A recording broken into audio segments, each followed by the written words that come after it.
Welcome back, guys. We are back with another interesting story in which we are going to see, what if Bella never became a vampire? Before that, more than 50% of our viewers haven't subscribed our channel yet, so do it now to stay updated. So let's back on story. I never thought she'd do it.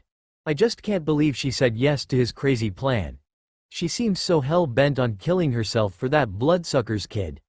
I can't even believe I agreed to this. I mean, what was I thinking? But if this is what it takes to save her life, then is it really so much to ask? JPOV, Bella, listen. This didn't work out, try again. I didn't like the direction I was going in, but what did I have to lose? Bella. Bella was the only thing I had to lose. Jake, I'm sure any baby would be the same. Not any baby, Bella. Any baby of his, sure. But what about a human baby, my baby?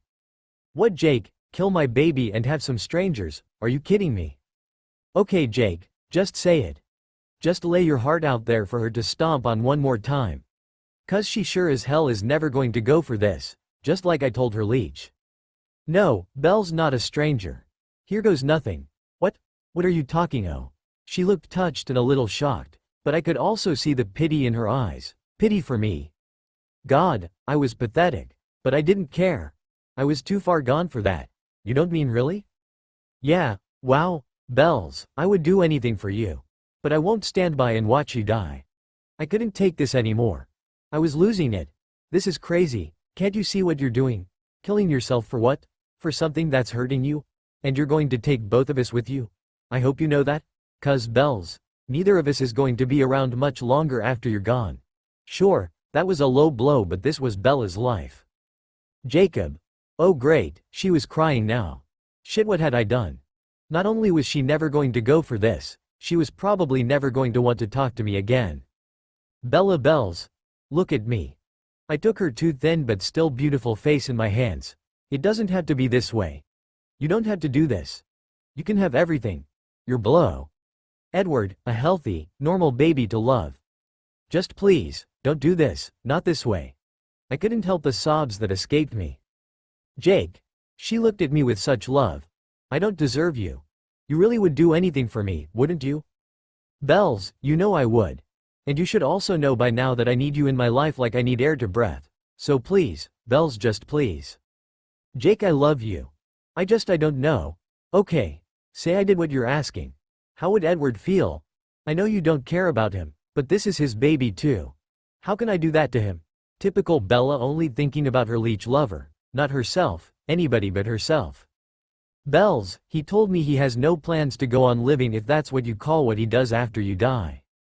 Tears started to pool in her chocolate brown eyes, and Bells, I don't think I can make it either. I don't think I even want to make it if you're not here. You told me once that I'm your son, but Bells, you are my heart. How can I go on living without my heart? Tears were running down both of our faces now. Why can't she see all this is for nothing? All this suffering for what? Some vamp spawn. Bells, it doesn't have to be this way. Jake, I know you love me. I know you both love me more than I could ever deserve. And this is killing me too, more than you know. Hurting you and Edward like this, it's worse than the physical pain. And that's saying a lot. She laughed, trying to lighten the mood. I just don't know if I can. It seems so wrong to hurt something so innocent. Can't you understand? She lowered her eyes to her rounded belly. How could I kill my own baby? I would have to be some kind of monster to do that. I couldn't help but roll my eyes. Some kind of monster? Well, I guess she would know all about monsters. Bella, you wouldn't be a monster. That thing is the monster. That thing is killing you. It's not some pretty little baby, Bella. Can't you understand that? I could see I was pissing her off a little. Bells, I'm begging you. Think about it. Please, before it's too late. I saw her soften, as she ran her hand over her belly. Okay, I'll think about it, Jake. Did she really just say that? Or was I losing my mind just like the bloodsucker had? I think I need to be alone right now. But Jake? She looked at me pleadingly. Don't go too far. Sure, I'll just go run patrol. Have someone get me if you need me. I hated to leave her looking so sick. Every moment with her meant the world, especially now that those moments might be numbered. Maybe, and I even hated to think it, I was probably kidding myself, but maybe she really would think about saving herself. I walked out of the house, jumped off the porch and phased before my paws hit the ground. BPOV. It was getting late and the sun was setting in the huge windows that seemed to make up the Cullen house almost entirely. As the dark rain clouds started to drift through Forks, I couldn't help my thoughts from drifting back to my conversation with Jacob.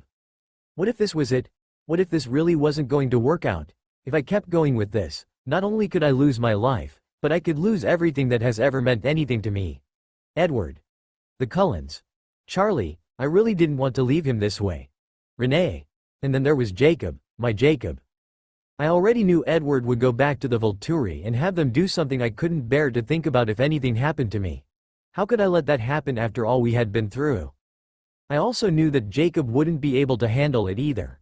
And although Jake could be a little dramatic at times, like the time the newborn army was out to kill me, and he kind of manipulated me into kissing him, well, not kind of, he did.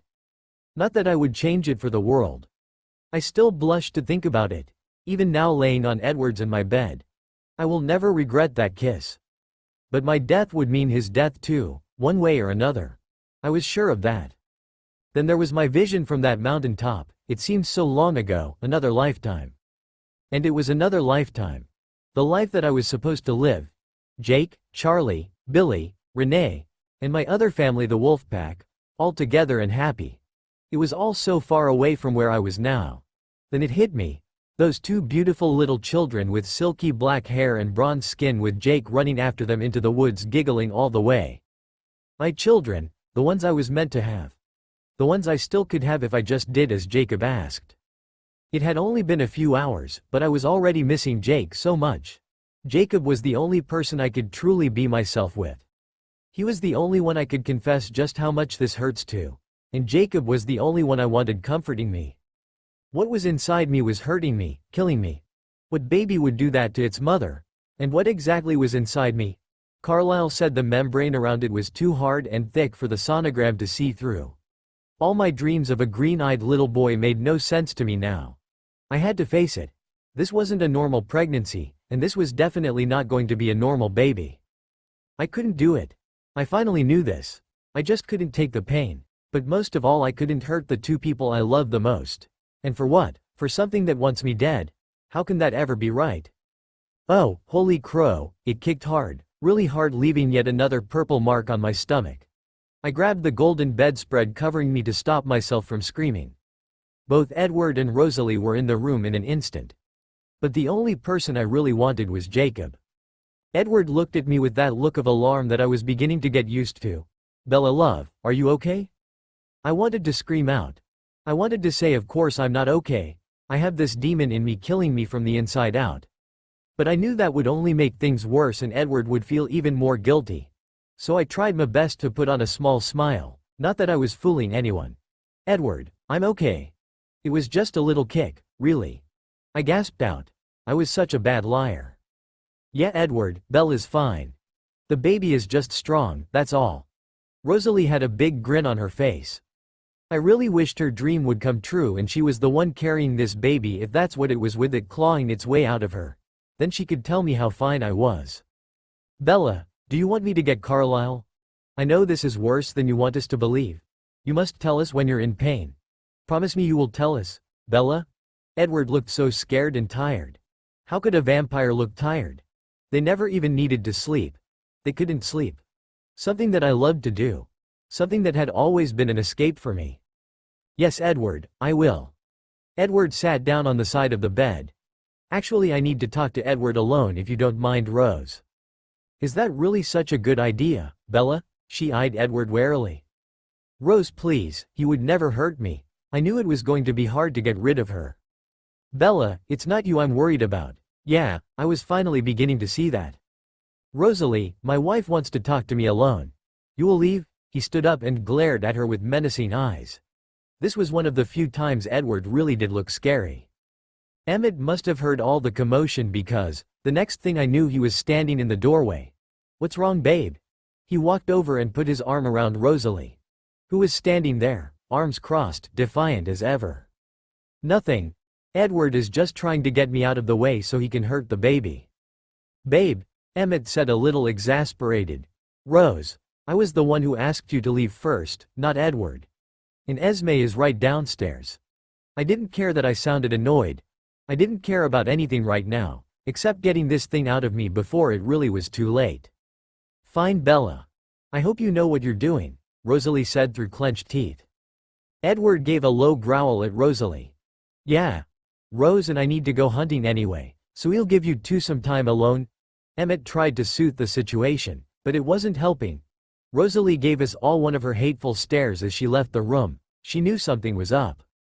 Edward sat back down on the side of the bed and we both waited until Rosalie and Emmett were far enough away from the house not to hear. Edward, I don't think I can do this. My voice was barely above a whisper.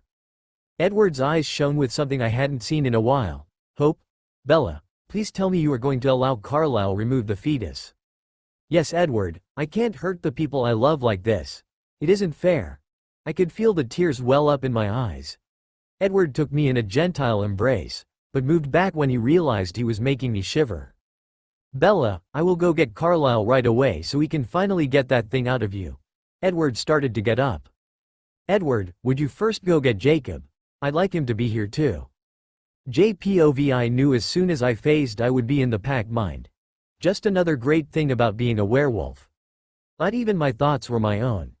Which meant the whole pack was going to know I just humiliated myself by offering up my stud services. Classy. Not that any of it would matter.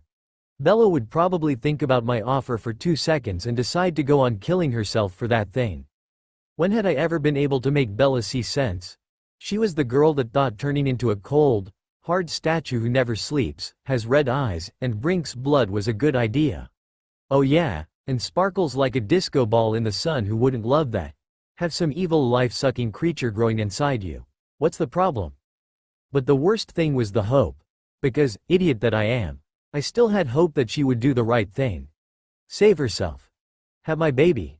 I couldn't get this new image out of my head. The one I never even dared to have before. Bella pregnant with my baby. Happy, healthy and round. Not like she was now, so pale and breakable. Skinnier now than after that bloodsucker left her. I tried to block my thoughts, but after my conversation with Bella and seeing her so sick, keeping it out of my head was going to be next to impossible. Bella was all I could think about. And if I thought about Bella, I knew I'd think about my offer too.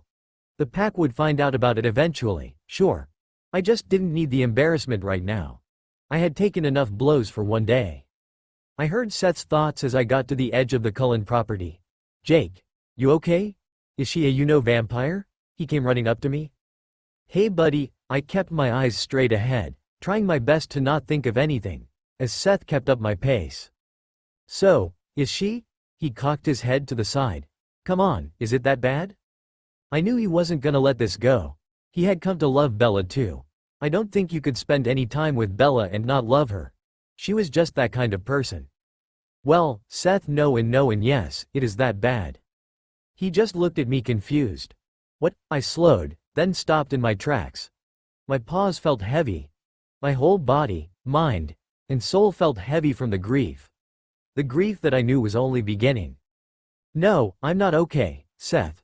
No, she's not I rolled my eyes. Vampire. But something happened, something that might be even worse. I don't get it, Jake. If she's not a vamp, that's when it happened. An image popped into my head of Bella standing in front of the sofa in the Cullen house, looking deathly sick and very noticeably pregnant. Great. Holy shit. Seth's eyes got huge. Yeah, I know buddy. I looked down and scraped the packed earth with my nails. Gee man, I'm sorry. Me too, was all I could say. And you what? Seth looked at me in disbelief. Shit. Couldn't I keep anything out of my head?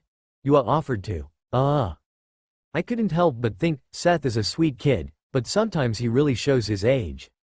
Hey, I heard that Jake. Yeah Seth, I did. But I don't think she'll do it, okay? But you want her to. It was a statement, not a question. It would save her life. That thing is killing her, Seth. I would do anything to save her. Anything. I know you would, Jake. I know you would. And I know you wouldn't mind doing with Bella what you had to do to make a baby. Seth, sorry man, it just popped in my head. Well, try and control your thoughts. Oh God, I was sounding like Edward. Jake. Clearing. Now. I heard Sam's alpha voice ring through my head. This should be good. Yeah, just what I needed. Be right there, Sam. I raced through the damp forest. In no time I was standing in front of a very pissed off looking big, black, wolf. Jake, did I just see what I think I saw? Sam, you know what you saw. I don't think you understand, Jake. This could be very serious for our people. Do they even know what it is that's inside of her? He began to pace.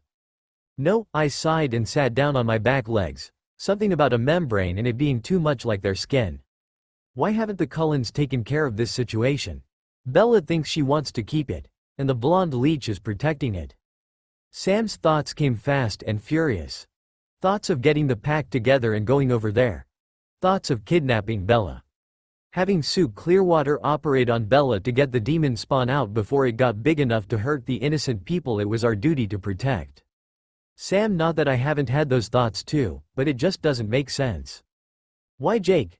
The pack could take the Cullens out, no contest, if they won't give her up. I wanted to chuckle. It would be no contest. Ripping the Cullens limb from limb. And I would enjoy it too. Edward the most for doing what he did to my Bella. I couldn't even think about it. He was the reason this was happening. He just couldn't keep it in his pants. The sick fuck. If Bella did die, killing him would be my pleasure. That's not it, Sam. I know the Cullens would be no problem for us. Then why shouldn't we do it? We could organize tonight, this could be all over with by morning. Yeah, but Bella could die. Sure, Sue is a nurse, but she isn't a doctor or a surgeon. And I really doubt she'd have any experience with demonic abortions or C-sections or whatever this would be. He stopped pacing and stood in front of me. You're right, Jake. And it could be dangerous for Sue as well. Who knows what that thing is capable of? And anyways, Sam, we may not have to do anything at all. Yeah, I saw that part too. But Jake, you don't think she will do it, do you? I don't know, Sam. Bella said she would think about it, but who knows if I got through to her. Jake, even if she says yes, do you really think it's such a good idea? Can you live with a bunch of vampires raising your kid? The thought made me cringe. If it saves Bella, I think I could live with just about anything. Sam just shook his head. Listen, Sam, if you don't mind, I'd like to get home and check on Dad. It's been a long day. No problem, Jake. I'll have Embry patrol with Leah tonight. You go get some rest. Thanks, Sam. I just don't think I can handle anything more tonight. No, I understand, but Jake. Yeah, you do realize if she won't get rid of this whatever it is, we will have to take some kind of action. Don't worry, Sam. If this thing is allowed to kill Bella, no one will be able to stop me from killing it myself. JPOV. When I reached the backyard of our tiny home, I phased back to human form. I had shredded the clothes I was wearing earlier when I phased at the Cullen house. In my state, of course I hadn't thought that I would now be standing here, naked, in my backyard. Not that I really cared, and Billy was used to it by now. He had seen it so many times that he usually didn't even look up from the TV when I walked through the house like that. Inside, I went to check on Billy. Sometimes he needed help getting ready for bed. When I saw Billy wasn't home, I knew he must still be over at Charlie's watching the game on his flat screen. Good, I was alone. Because, all I wanted to do was be by myself and wallow in my misery. All I could think about was Bella, how I was really losing her forever. I realized what I had said to her before, about how it would be better for her to be dead than one of them, was a lie. I had been lying to myself all along. I needed Bella in whatever form I could get, even as a vampire. And now she would be lost to me completely. My best friend, the girl I wanted to live the rest of my life with, the girl I needed to spend my life with, gone. Forever. The girl that no, I couldn't even think about that. I was thinking about all the ways I could save her from herself. Maybe I should tell Sam to get the pack together to go kidnap her. Knock her out and have Sue do the operation. She'd hate me forever. But if she was alive, even if she'd never talk to me again, wouldn't it be worth it? But she'd probably die just from Sue doing the operation. I couldn't be responsible for her death. I tried listening to music, but everything reminded me of Bella. I thought about making something to eat, but who was I kidding? There was no way I could eat when the love of my life lay dying in some vampire's lair. I went to my room to sleep, to try and get away from the pain, but that wasn't happening either. I even started to wish my dad was home so I'd have someone to wallow in my misery with. He loved Bella and always wanted more than anything for things to work out for us. He knew just how much she meant to me, and hated to see me in so much pain. I had just sat down and turned on the TV when the phone rang. I thought it would be one of the pack. Either calling to say how sorry they felt for me or to rub my embarrassment in, but I walked through our little kitchen and answered it anyway. Yeah, Jacob? Bella? Jake, it's me. I'm sorry to bother you so late. She sounded so weak, and like I'd care what time she called me. No, are you okay? Stupid. Of course she's not okay. I will be, Jake. I had Edward go look for you, but he said he followed your scent to the boundary line and… I'm really sorry, Bella. I didn't think you'd need me so soon. Damn it. Why didn't I stay closer? Wait, you said you will be okay. Does that mean? Please, oh God, please, tell me she's finally come to her senses. I'll do it, Jake. I'm not going to hurt the people I love like this. And the pain, Jake. It's so bad I can't tell you how bad it is. You were right, this is not a normal baby. This has got to be something evil to want to kill its mother. I know, honey, but it'll be okay. It'll all be over soon. Jake, did you mean what you said about another baby? I know it's a lot to ask and I talked about it with Edward and he told me it was his idea and I just don't want you to feel like you have to do this and I mean I don't even know if I could. Honey, slow down. Yes, I meant what I said, it doesn't matter whose idea it was. I wouldn't have said it if I didn't mean it. I wouldn't do that to you. I really don't deserve you, Jake. Is there anything I can do? When is the operation? Now. Well, we were hoping to get it over with before Rosalie and Emmett get back. But I would feel better if you were here. If you don't mind. Bells, honey, you couldn't keep me away. I'll be right there. Thanks, Jake, and hurry. I wasted no time stripping down and tying my cutoffs to my ankle, then running out of the house and phasing. I had to get to Bella. As I ran, the first yelled in my head so the pack would know. She agreed. She's going to be okay. But it was as much to myself as them. I heard a chorus back of, thank God, and, that's great, man. I made it to the Cullen house in record time. Esme was there to greet me. Jacob, Bella will be so glad you're here. She has been asking for you. Where is she? I said as I stepped through the doorway. Oh, she's upstairs in Carlisle's office. Carlisle, Alice and Edward are all with her. Carlisle's office is set up as a makeshift operating room at the moment. Carlisle will do the procedure, and Alice will assist. Edward. Well, Edward is still pretty shook up, so he is with Bella for support. Oh, Edward shook up. I wanted to laugh. Yeah, I'm sure Bella isn't just a little scared out of her mind right now. I need to see Bella. I promised her I'd be here. Yes, Bella said she wanted to see you as soon as you arrived. But first you must come with me to wash up and put a gown on. We have to keep the room sterile.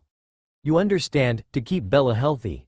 It was hard not to be taken in by the mom bloodsucker.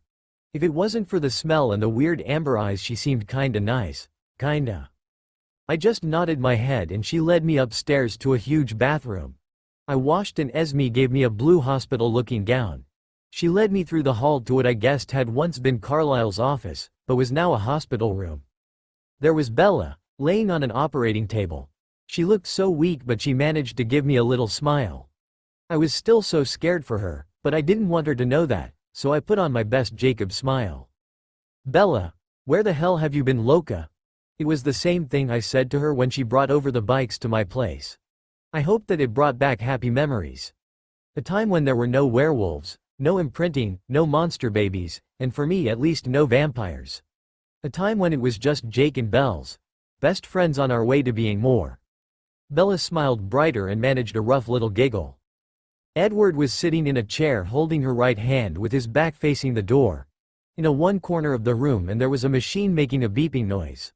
I went around and sat in a chair that was set up on her left side. As soon as I sat down, she reached for my hand, and I grabbed hers like I never wanted to let it go, because I didn't. Edward was trying not to look at me, but when he did, he just glared. He no longer looked like the Burning Man that he had only a few hours ago. But I couldn't help but think, I guess the gratitude for convincing Bella to get rid of his evil kid didn't last long. Maybe he would go back on this whole deal. This was just his plan to get rid of the demon seed, and then he would tell her, just kidding. He said in a voice too low for Bella to hear, I will always be grateful to you, Jacob, for saving my Bella's life. And I am not reneging on the deal. I do not, however, have to be happy about it. My Bella, he just had to rub it in, so I thought at him, your Bella. Not for long. Carlisle walked into the room followed closely by Alice holding a small tray. How are you feeling, Bella? Carlisle said in a soothing tone as he came over to Bella and looked at her lovingly, like a father. I had to admit out of all the bloodsuckers, Carlisle was the most human. I'm okay, Carlisle, Bella said in a shaky voice. I held Bella's hand a little tighter. Jacob, I heard you would be joining us. I would bet you did not know our Alice here has been to medical school, Carlisle quipped, as he looked over at Alice, who was going around the room arranging things. Oh, Carlisle, you shouldn't go exaggerating like that. It was only 1 year, and I stopped because the blood made me thirsty, she giggled. What? There is no way I'm letting you do anything to Bella with her in the room, Carlisle. Relax puppy, I was kidding. I left because we had to move, and I didn't like the smell of blood because it made my throat burn. That's all, I'm totally tame. I'm sorry she scarred you like that, Jacob. He chuckled. But I assure you Alice would never hurt Bella, or any a person. She has been off of human blood for a very long time. Somehow that didn't make me feel a whole lot better, but I for one didn't have a problem with taking out the pixie if she suddenly felt like a snack. Or anyone else who might try to stop me. I made the mistake of looking at the tray that Alice had been carrying. It had all kinds of shiny, metal instruments. I saw a very sharp-looking scalpel. I really hoped Bella hadn't seen that. She hated the sight of blood, and I couldn't imagine the thoughts going through her head at this moment. Bella was barely keeping it together at this point. But Edward kept whispering in her ear, I am so sorry, love. And this is all my fault. Edward, it's just as much my fault as yours. It made me want to puke. All of Edward's agonizing and apologizing was making Bella feel worse. What kind of monster would put her in danger just to get some? Of course this was his fault. Apparently he heard my thoughts, because he stopped talking.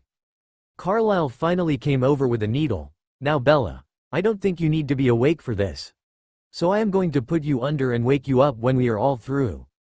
You won't even feel any pain from this needle because we have already set up your IV. I can give you the injection right in your IV line. The worst is over for you. Except you will feel sore at the incision site for a few days, but I can give you medication for that too.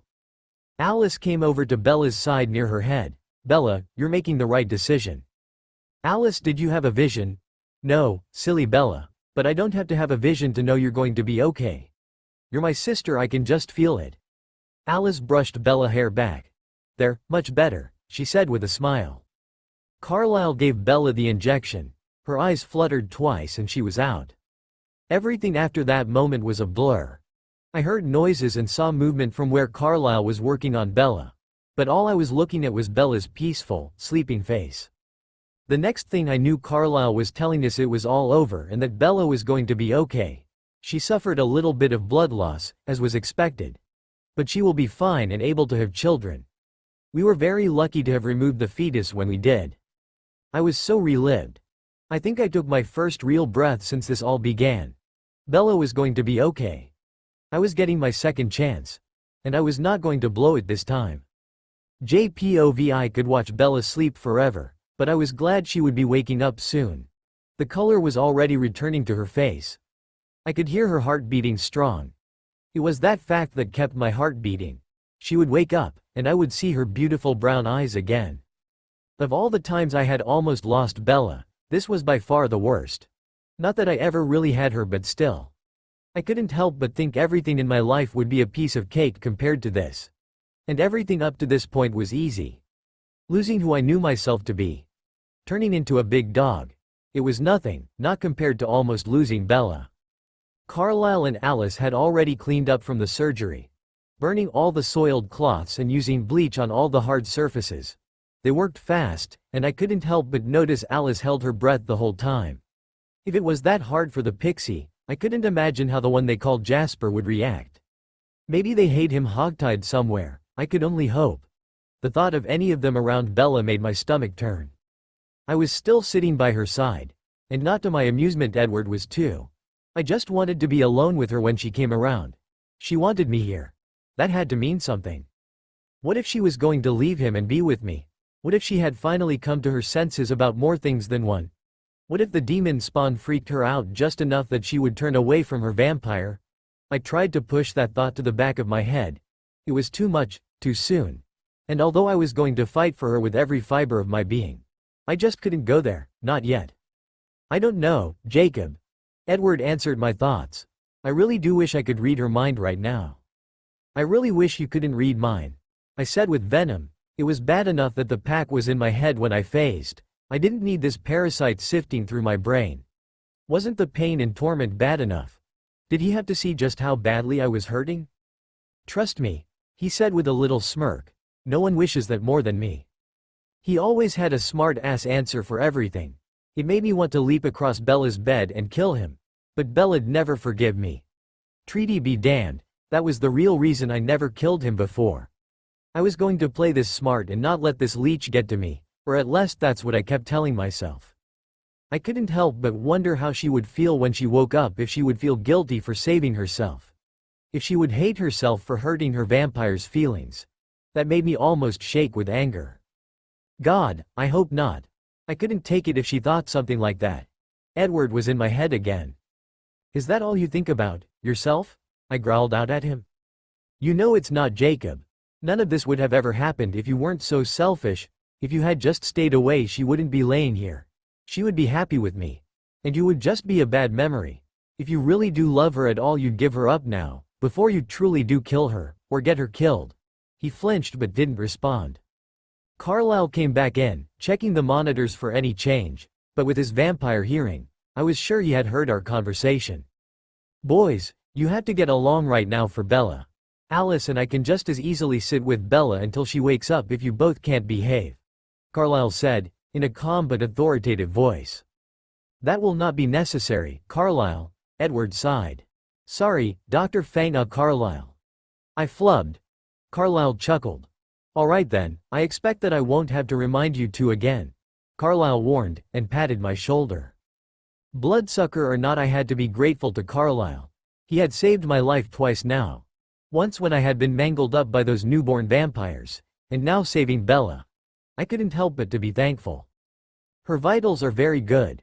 She should be waking up any time now. I will be back to check on her. Let me know if you need me, Carlyle reassured, and walked out the door as Alice walked in with some extra blankets for Bella. Alice, can you see Bella? Edward's head popped up, his eyes full of worry. No, Edward. She's still all hazy. You don't know how frustrating this is. But I'm sure Bella would be crystal clear if the dog wasn't around. There is no way I'm leaving Bella. I looked at her, my eyes burning into hers. They were not going to keep me away now, not when Bella needed me the most. She would have to kick me out herself. No, Edward sighed. Bella wants him here for whatever reason.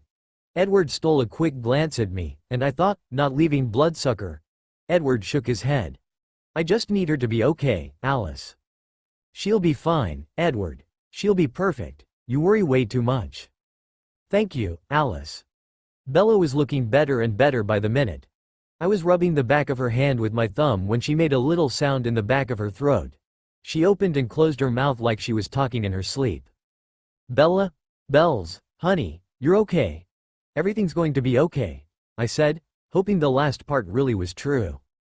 No, come back, she whispered through dry lips. Bella, love, it's over. Come back to me, Edward sighed, placing his cold hand against her cheek. Wait, Bella said, shifting away from Edward's fingers and moving her head from side to side. Even though Bella was not fully awake, I couldn't help but take joy at the fact that she had moved away from him. Maybe unconscious Bella knew something that conscious Bella didn't. Bells, it's just a dream. You're okay. You, okay. I tried to soothe her, running my hand over her forehead. Jake.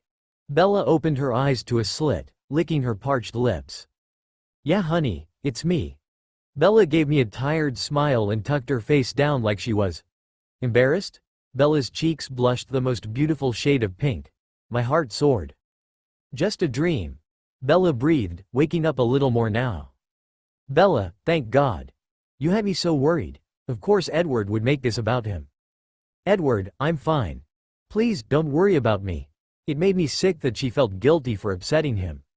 I'm just so glad you're awake, love, Edward sighed.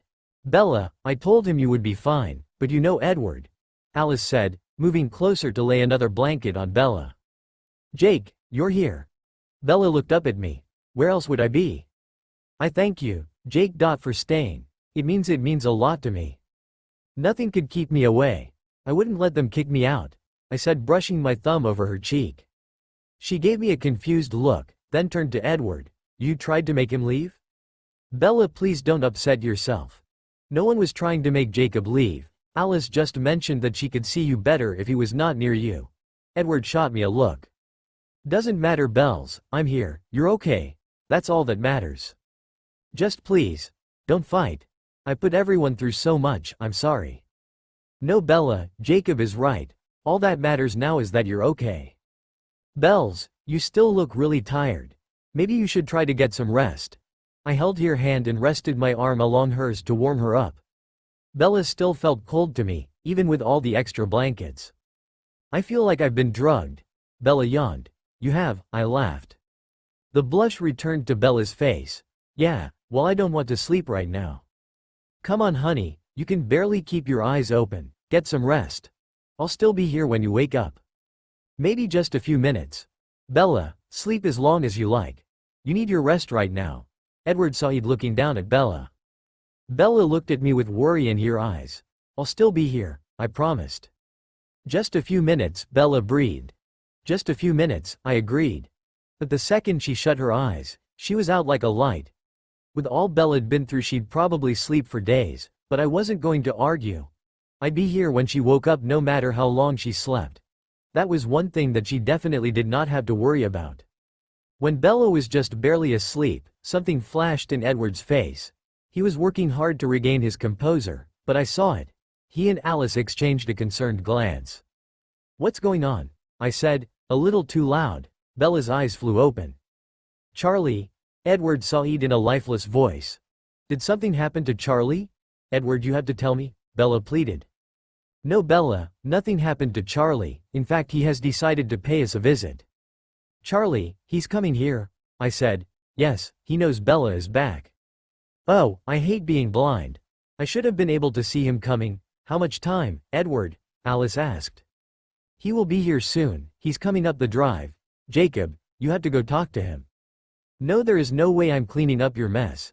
He did all of this, the bloodsucker could clean it up with his lies all by himself. Jacob, you have to, you are the only one he will believe. Charlie is suspicious of us. He already suspects that we have been lying to him. You have been lying to him. That's not the point. You have to protect Bella. Charlie will believe you. Just what in the hell do you want me to tell him? I'm guessing the truth isn't an option? Of course it's not. And I know you would never do that to Bella or Charlie. You will figure it out. There's no time. Just get down there and stop him from coming up here and seeing Bella like this. Please, Jacob, Bella whispered. How could I not protect her, even if part of me wanted Charlie to find out what Edward and the others were?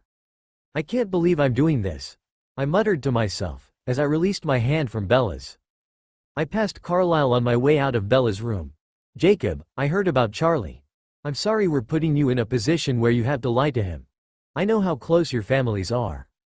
Wish I could tell you that it's okay, I said, running my hand through my hair. But, yeah, this is going to be tough. Just take care of Bella. I will, Jacob. She is in good hands. Oh, and Jacob? Yeah, gown, Carlisle said, pointing a finger at me. Oh, right, I looked down. In all of the excitement I had forgotten to take it off. Something hit me right then. The next time I would be wearing one of these things, Bella would be having my baby. It made me smile. I didn't have enough time to focus on this though. Quickly I took the gown off, handed it to Carlisle and went down the stairs. My mind began to race. Why would Charlie come here? He didn't exactly like the Cullens. And how much did Charlie know? If he knew about Bella being back, did he know about the demon spawn? Or our deal? Did my dad find out about everything and tell him? I didn't think my dad would do something like that, but who knows? I couldn't believe he would break the treaty like that, especially when the danger was over. I didn't need a fight between the pack and the Cullens. At least not right now while they had Bella. Well, time to face the music. With a deep breath, I opened the front door. Charlie was already coming up the porch stairs as I stepped out. He looked pissed. Jacob, what are you doing here? I just stopped by hoping Bella'd be here. I tried to be casual. And she is, isn't she? Charlie, Bella's really sick. I don't think this is the best time. Best time? She's my daughter, I know, Charlie, I know, but you might catch whatever Bella has. Bullshit. You're here. You could catch it too if she really was sick. But that's all a lie. Why would she be back here if she was sick and needed an operation? No, there's some other reason why they're keeping her from me. I don't trust them, Jake. There is something funny going on here and I sure as hell am going to see my daughter. Charlie, I get it, but you have to calm down. Bella's still very weak and it's not good for her to see you like this. Charlie took a deep breath. You're right, Jake. I have to get a hold of myself. He shifted facing away from me and stared at the wooden porch boards. Charlie took a few more deep breaths, releasing them slowly, before turning around again. When Charlie spoke, he was much calmer this time. So you've seen her? They let you see her? Yes, she's okay, Charlie. It was touch and go there for a while, but now she'll be fine. Touch and go, huh? Yeah, Bella was really sick. That's not a lie. But Charlie, how did you know she was even back? One of your little friends called my place looking for Billy. I think his name was Sam? I nodded my head. Well, I overheard some of their conversation. It was strange. Billy seemed like he didn't want me to hear what they were talking about. And why he didn't want me to know something like this about my own daughter I don't understand. Charlie shook his head. Anyway, they were talking about Bella being back at the Cullens, having some sort of operation. And they mentioned a thing they were getting rid of.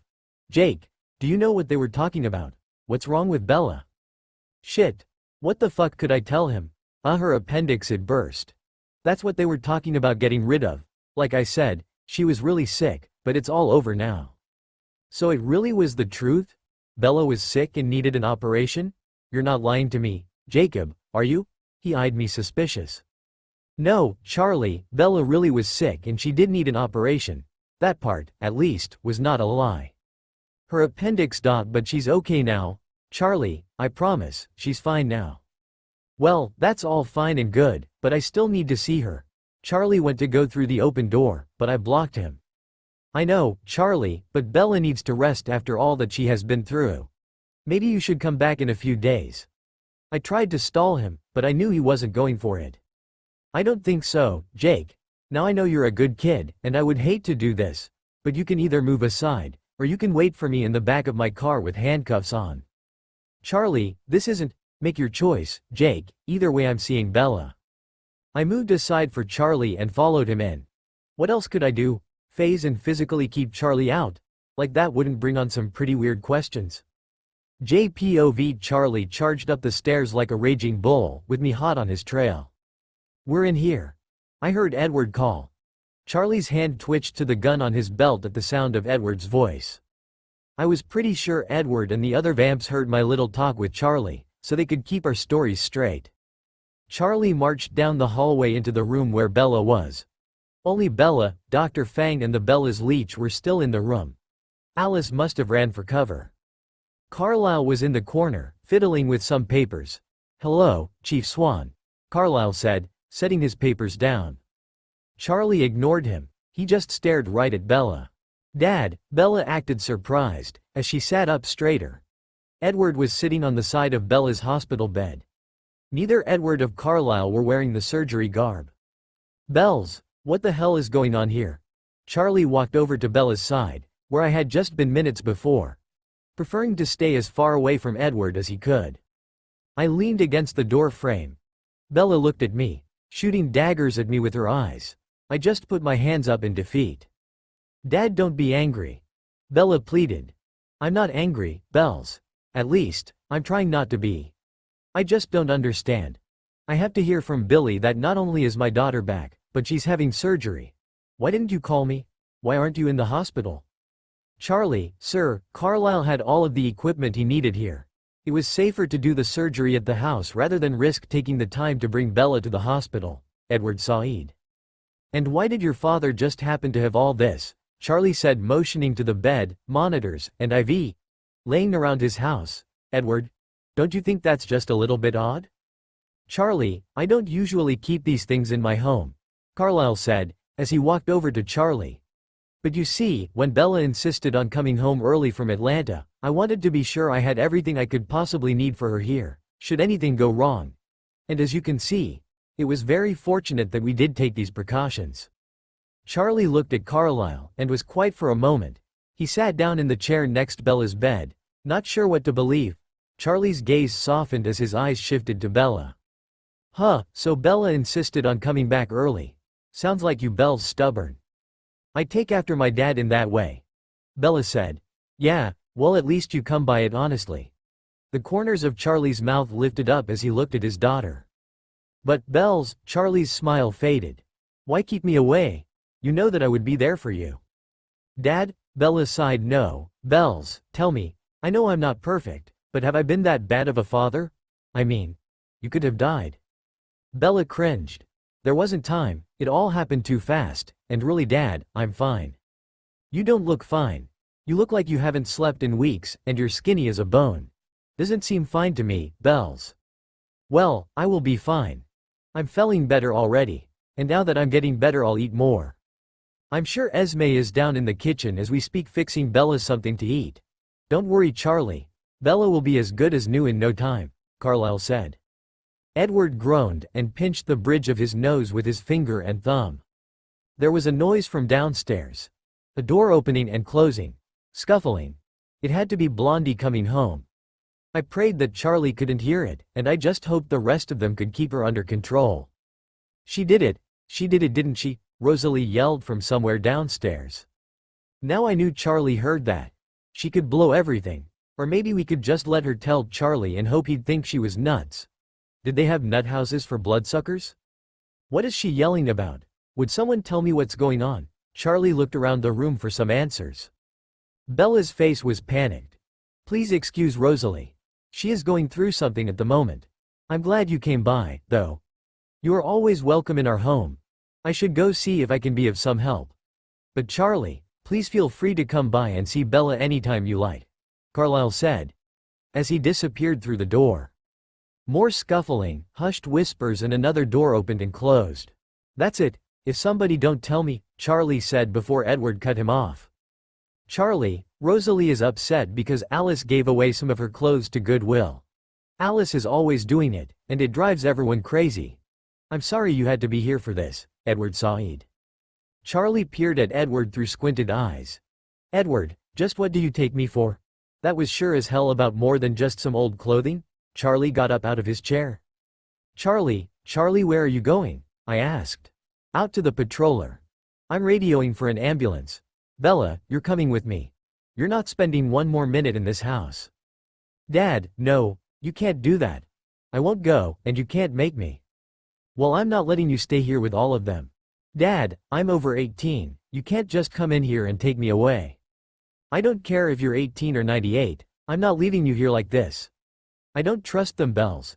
And I know there's something you're not telling me. Charlie went for the door. Charlie, I think you know I'm not too fond of the Cullens either, but we have to do what's best for Bella right now. I won't let anything happen to her, Charlie. I would literally die before I let something happen to Bella, I said. Charlie was quiet for a minute, but the anger and frustration were written all over his face. I guess I can't make you Bells, but I don't like this, not one bit. He turned to me. Jake, I've always thought you were a good kid, but I'm trusting you with my daughter here. Charlie paused and turned to look at Edward. If you think Bella is in over her head, I expect that you'll tell me. He was talking to me but looked Edward square in the eyes. Sir, I will protect Bella with my life, but I think right now we just have to concentrate on getting Bella better, I said. Damn it. Charlie paced around the room. Fine, you're 18, nothing I can do. But I'll be back in the morning, you can count on that. Charlie, you are welcome here anytime, Edward sighed. Bells. Charlie rubbed his face with his hands, frustrated. I'm sorry, but I'm not going to let anything happen to you. Nothing is going to happen to me, Dad, I'm fine. We'll see about that, Bells. Charlie turned to me. Jake, I should be getting you home. I'm sure Billy's worried sick about you. That's really not necessary, Charlie. Jake, as much as I would like you to stay here with Bella, it's getting late, and I'm sure Billy wants you home. It's okay, Jake. Bella said. Are you sure, Bells? I can stay. Go, Jake, you should get some sleep. Bella. I sighed, not wanting to leave her. It's okay, Jake. Just come back tomorrow. Of course, honey. I'll be here bright and early. I smiled, and kissed her on the forehead. I hated leaving Bella like that, but there was no point in upsetting her more. I would just have to count the hours until I would see her again. And truth be told, I was really tired. This had to be the longest night of my life. Charlie led the way to his car. I didn't want to go with him. I wanted to phase so I would know how much Sam had told Billy. My dad would kill me if he knew that I planned on getting Bella pregnant. "Jake, I want to thank you," Charlie said, as I got in the passenger seat of his cruiser, snapping me out of my thoughts. "For what?" "For being there for Bella.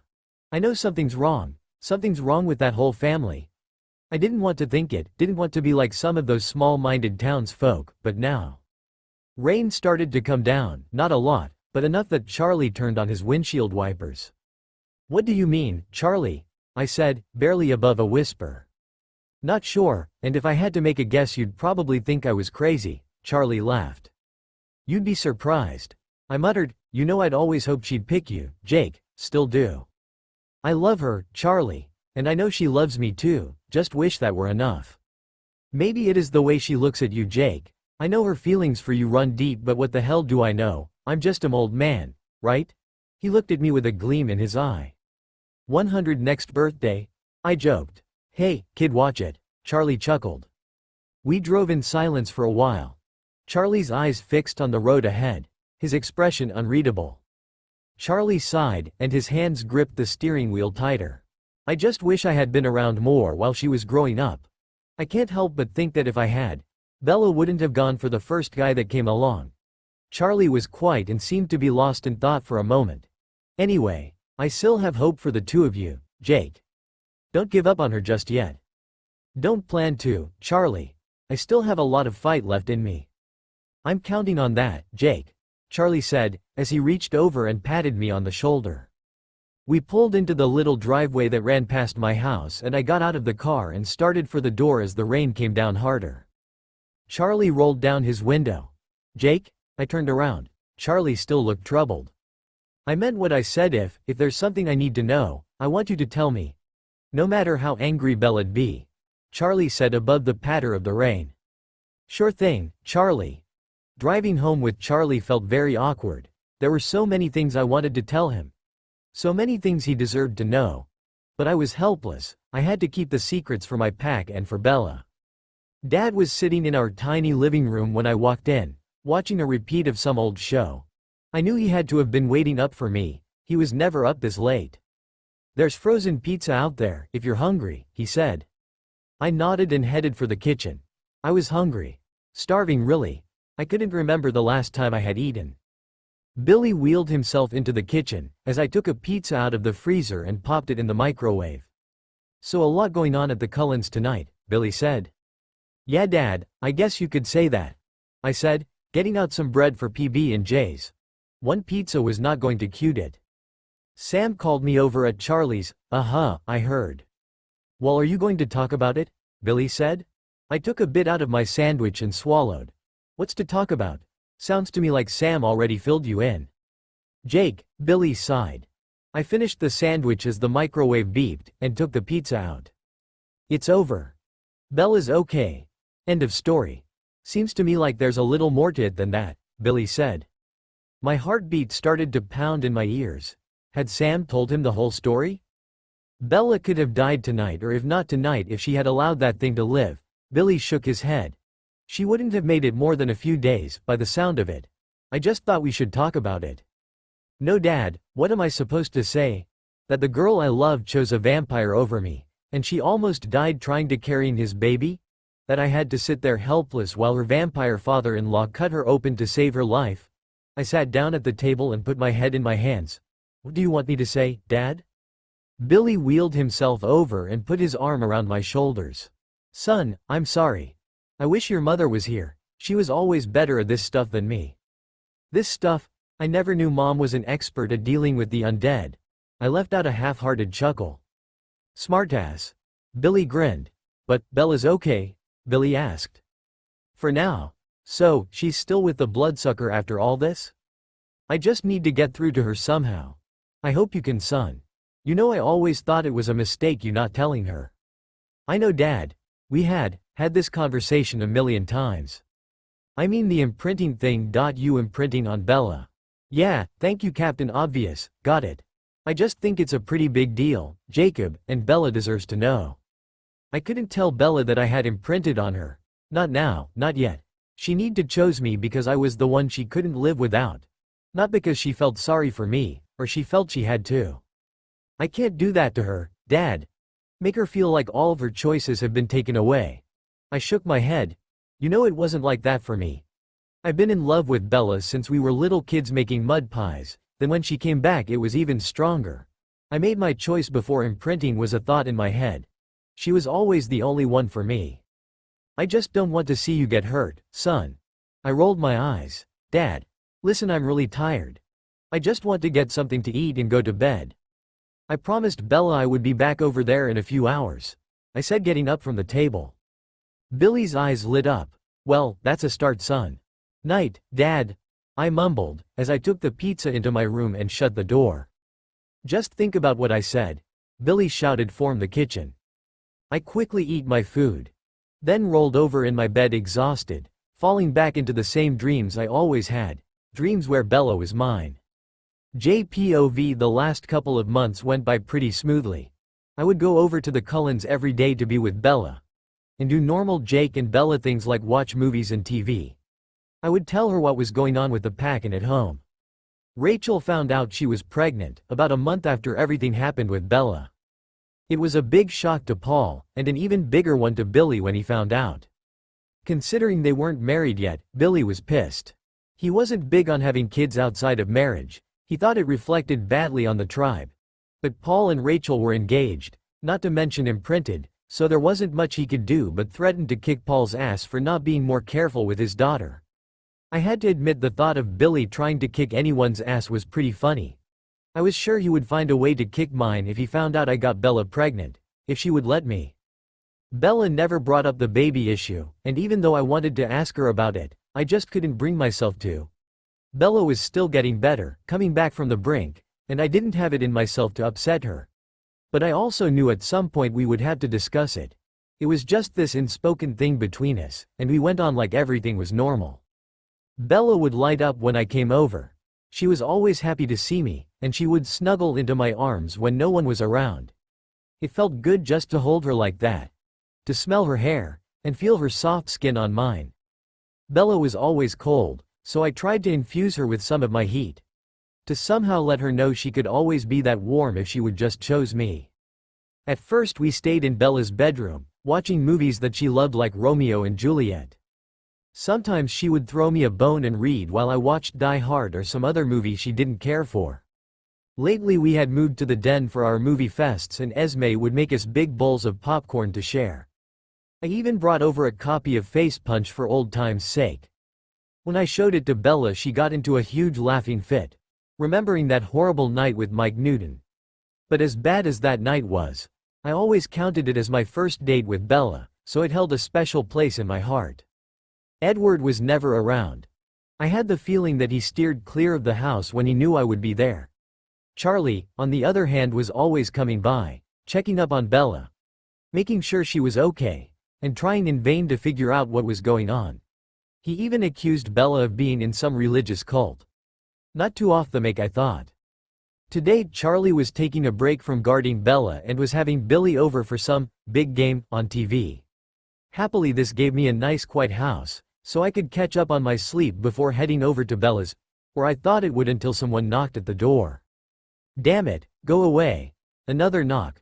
Paul, if that's you I swear, I shouted, getting up from my bed and going into the living room. Why the fuck don't you just come in then? The door's open, I said, as I swung the door open to see Bella's shocked expression. Jake, I'm sorry. I can come back later. Bella turned to leave, as I grabbed her shoulder, stopping her. Bella, no, don't go. Really Jake, if this is a bad time. No, honey, I just wasn't expecting you, I should have called. Bells, you never had to call to see me, stay. If you're sure. Sure, I'm sure. I slung my arm over her shoulder, leading the way to our old sofa. Bella sat down next to me, and I helped her with her jacket. If you were sleeping Jake, I'm so sorry, you never get enough sleep between the pack and me. You should go back to bed. Bella, I'm not tired. Just tell me what's wrong. I know we haven't really talked about it that much, Bella said, looking at her shoes. You mean I looked around and the place was a total mess. Billy had been on me forever to clean up around here. Why didn't I listen to him? And now Bella was here for the first time in a long time talking about this. Did she just expect to make a baby right here, right now? Wham bam, thank you ma'am. Jake, if you changed your mind, no, I cut her off. It's just the house is a wreck, and I don't remember the last time I changed my sheets and I guess I just imagined it differently. Not today, Jake. Bella said, blushing. I just thought we should talk about it. Oh, I said lamely. So you haven't changed your mind then? No, not unless you've changed yours. I want this, Jacob. I know that makes me selfish, but I want a baby. I never knew I wanted one so bad until it was almost too late. I haven't changed my mind about this, and I've thought about it a lot. But I know it's a lot to ask, so if you don't want to, or if you can't, I'll understand. Bella, I'm not going back on my word. And if this is the only thing that we'll have together, I mean it's not enough. Jake, you know I'm with Edward. Bella cut me off. No, Bella, just let me finish. It's not enough for me. I want the whole thing, a whole life with you, not just a baby. But if this is it, if this is all we can have, I'll take it. So I guess you could say this is what I want too. Thank you, Jacob. Bella said, curling up into my bare chest. She felt so small in my arms. Bella, there's just one thing I want you to promise me, I said, resting my head on the top of hers. What is it? Bella breathed. That you'll let me see it, him or her. That you won't just run off after. I want to see our baby grow up. And I know that I won't be his or her dad, not the way I'd like to be, but I want to be around. I want you to promise me that if you do leave, you'll tell me where you're going so I can go with you, or at least visit. I promise, Jake. If when we have to leave, you'll be the first to know. You'll always have our address and phone numbers. I'll never keep you away. I want you to be around. I could never do that to you, Jacob. Thank you, Bella, you don't know what that means to me, I said, holding her tighter and breathing her in. I ran my hand up and down her back as she held on to me. We stayed like that for a little while, the two of us alone in our own world. This feels right, Bella. You here with me? Bella just sighed, and buried her face into my chest. Jake, can I ask you something? Anything, Bells? What if the baby turns out like you, and phases someday, I mean? I figure we'll worry about that if the time comes. That's one of the reasons it means so much to me to be around, because if this baby is going to grow up around vampires, it will probably phase.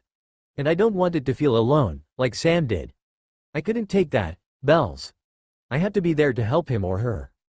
That doesn't bother you, that it will phase, after all that you've been through? Yes, it bothers me, Bells, but I'm also counting on it. Bella looked up at me confused. Bella, if the baby is like me, you won't be tempted to turn it. Jacob, I would never do that. I mean, not unless that's what it wanted, when it was old enough. But you're not going to do that, because the baby will be like me. By all rights I am the alpha. Do you really think any kid of mine living with a bunch of bloods you vampires wouldn't phase? I guess you have a point. Bella sighed, and shifted away from me. You'd be okay with the baby growing up to be like me? The werewolf part I'm okay with, other things. What other things? Never mind, sure, Bells, but you know, being a werewolf isn't the worst thing in the world. Even after everything, there are worse kinds of monsters you could be. Jacob, please don't start. Okay, I'll be good. So, we're really doing this? I think we are. Bells, just so I know for next time, when do you think it will be? You mean when I'll be? Carlisle said next week. That soon, I breathed. I was talking with Edward, and he said that Carlisle could get us both appointments at a fertility clinic in Port Angeles for the procedure. The procedure? You mean like, artificial insemination? Yes, Bella, that's not. I'm not doing that into a cup in some strange place. No, this was not part of the plan. My head was spinning and my heart pounding. At least I thought Bella and I would have one night to be alone together to make love. Lay in each other's arms. Bella could let her guard down for just 1 second and be honest with herself. Then she would see how perfect we are together. But that cocksucker bloodsucker had to ruin everything. I know. It's so cold and clinical. And everybody will be waiting around for me to ah. I pulled my hair in frustration. I know, Jacob, who's to say they don't just switch out my stuff for somebody else's? And then I'm left with nothing, because you know that's the kind of thing he would do. Bells. It's not what I want. It's not what I want either, Bella said quietly. Wait, what? What did you just say? I looked at her, but she couldn't meet my eyes. I told Edward that I didn't want to do it that way. You mean, you want you and me to? I said, pulling her chin up. Bella blushed scarlet, but finally looked at me. This is one human experience that I want from beginning to end. Like you said, Jake, last time didn't work out. Bella cringed at the memory. And I let go of her, not believing what I was hearing. But this time it will. And I want this baby to know it was made out of love, even if we can't be together, have a life together. I don't want it to be made with doctors and nurses around. Some people have to do that to have a baby, but we don't. So if you're okay with it. My ears were ringing and I felt like my heart was going to beat out of my chest. If I didn't have a heart attack, Billy was going to kill me, but I couldn't find it in me to care. I'm okay, I mean sure, that's what I want too, so yeah, I'm fine with it. I said, trying not to sound too excited about it. How did Edward take it? Was he mad at you? No, and that's what makes it even harder, Jake. He wasn't mad at all, a little surprised and I'm sure hurt. But he loves me so much he'd do anything to make me happy. You both would. So next week then.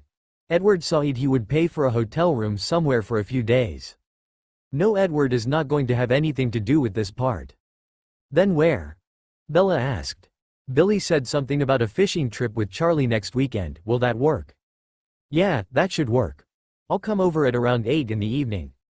Okay, so 1 week from today, at 8. I should really go, Jake. I'm sure you have a million things to do. Like maybe sleep.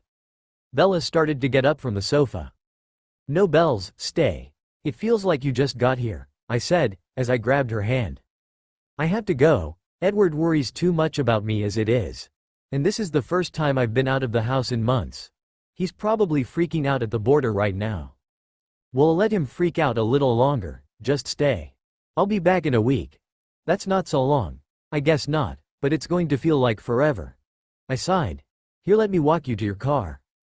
Bella put her jacket on and I grabbed her an umbrella to borrow before we walked out into the gloom. Nice day, isn't it? I smiled, then caught sight of her car. Wow, why doesn't he just buy you a tank? I know Edward's a little overprotective. Okay, a lot overprotective. No kidding. But where's your truck? Or did Edward do something to it and force you into this? I feel weird calling it a car? Bella looked annoyed. Well, my truck did break down.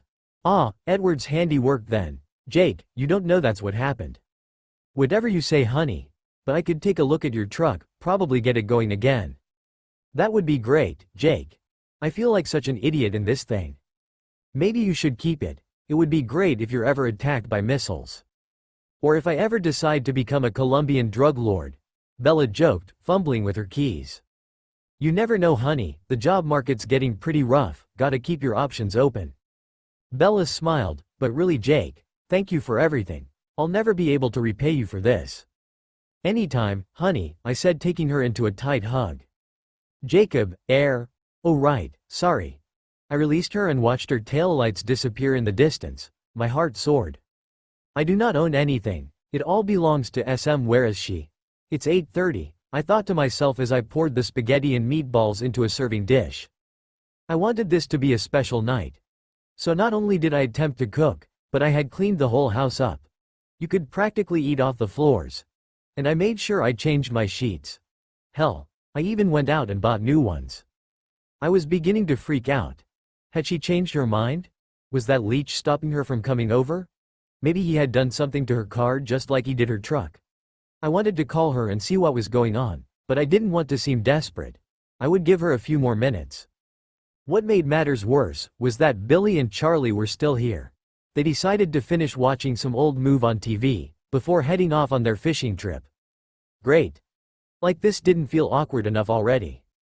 I paced around the kitchen and reached out my hand for the phone. If I didn't call Bella and make sure she was okay, I was going to self-combust. Son, that smells good, Billy said from the living room. Yeah, Jacob, it was sure nice of you to make us dinner before we head out. Sure, I mumbled, getting them each a plate. Wouldn't want you guys going off with empty stomachs. I went in and handed them both a plate, then took a seat on the couch. You're not eating, Jacob? Billy asked. Not hungry, Dad. I'll eat later. You, not hungry? That's got to be a first, Billy chuckled. You sure you're okay, Jacob? Charlie asked. I guess I was acting a little nervous. Yeah, I'm fine. Just had a big lunch, that's all. Billy eyed me skeptically. Well, Billy, your son sure can cook. This is delicious, Charlie said. So, when do you guys think you'll be heading out? I asked, trying not to sound too eager. Just as soon as we finish up with this. Billy motioned to his plate. Why? You're not planning on having some big party while we're away, are you, Jacob? No, Dad, I sighed. They sure took their time eating and then packing up their fishing gear. When everything was packed up and ready to go, I helped them load everything into the back of Charlie's car. They drove off, with another warning about parties from Billy.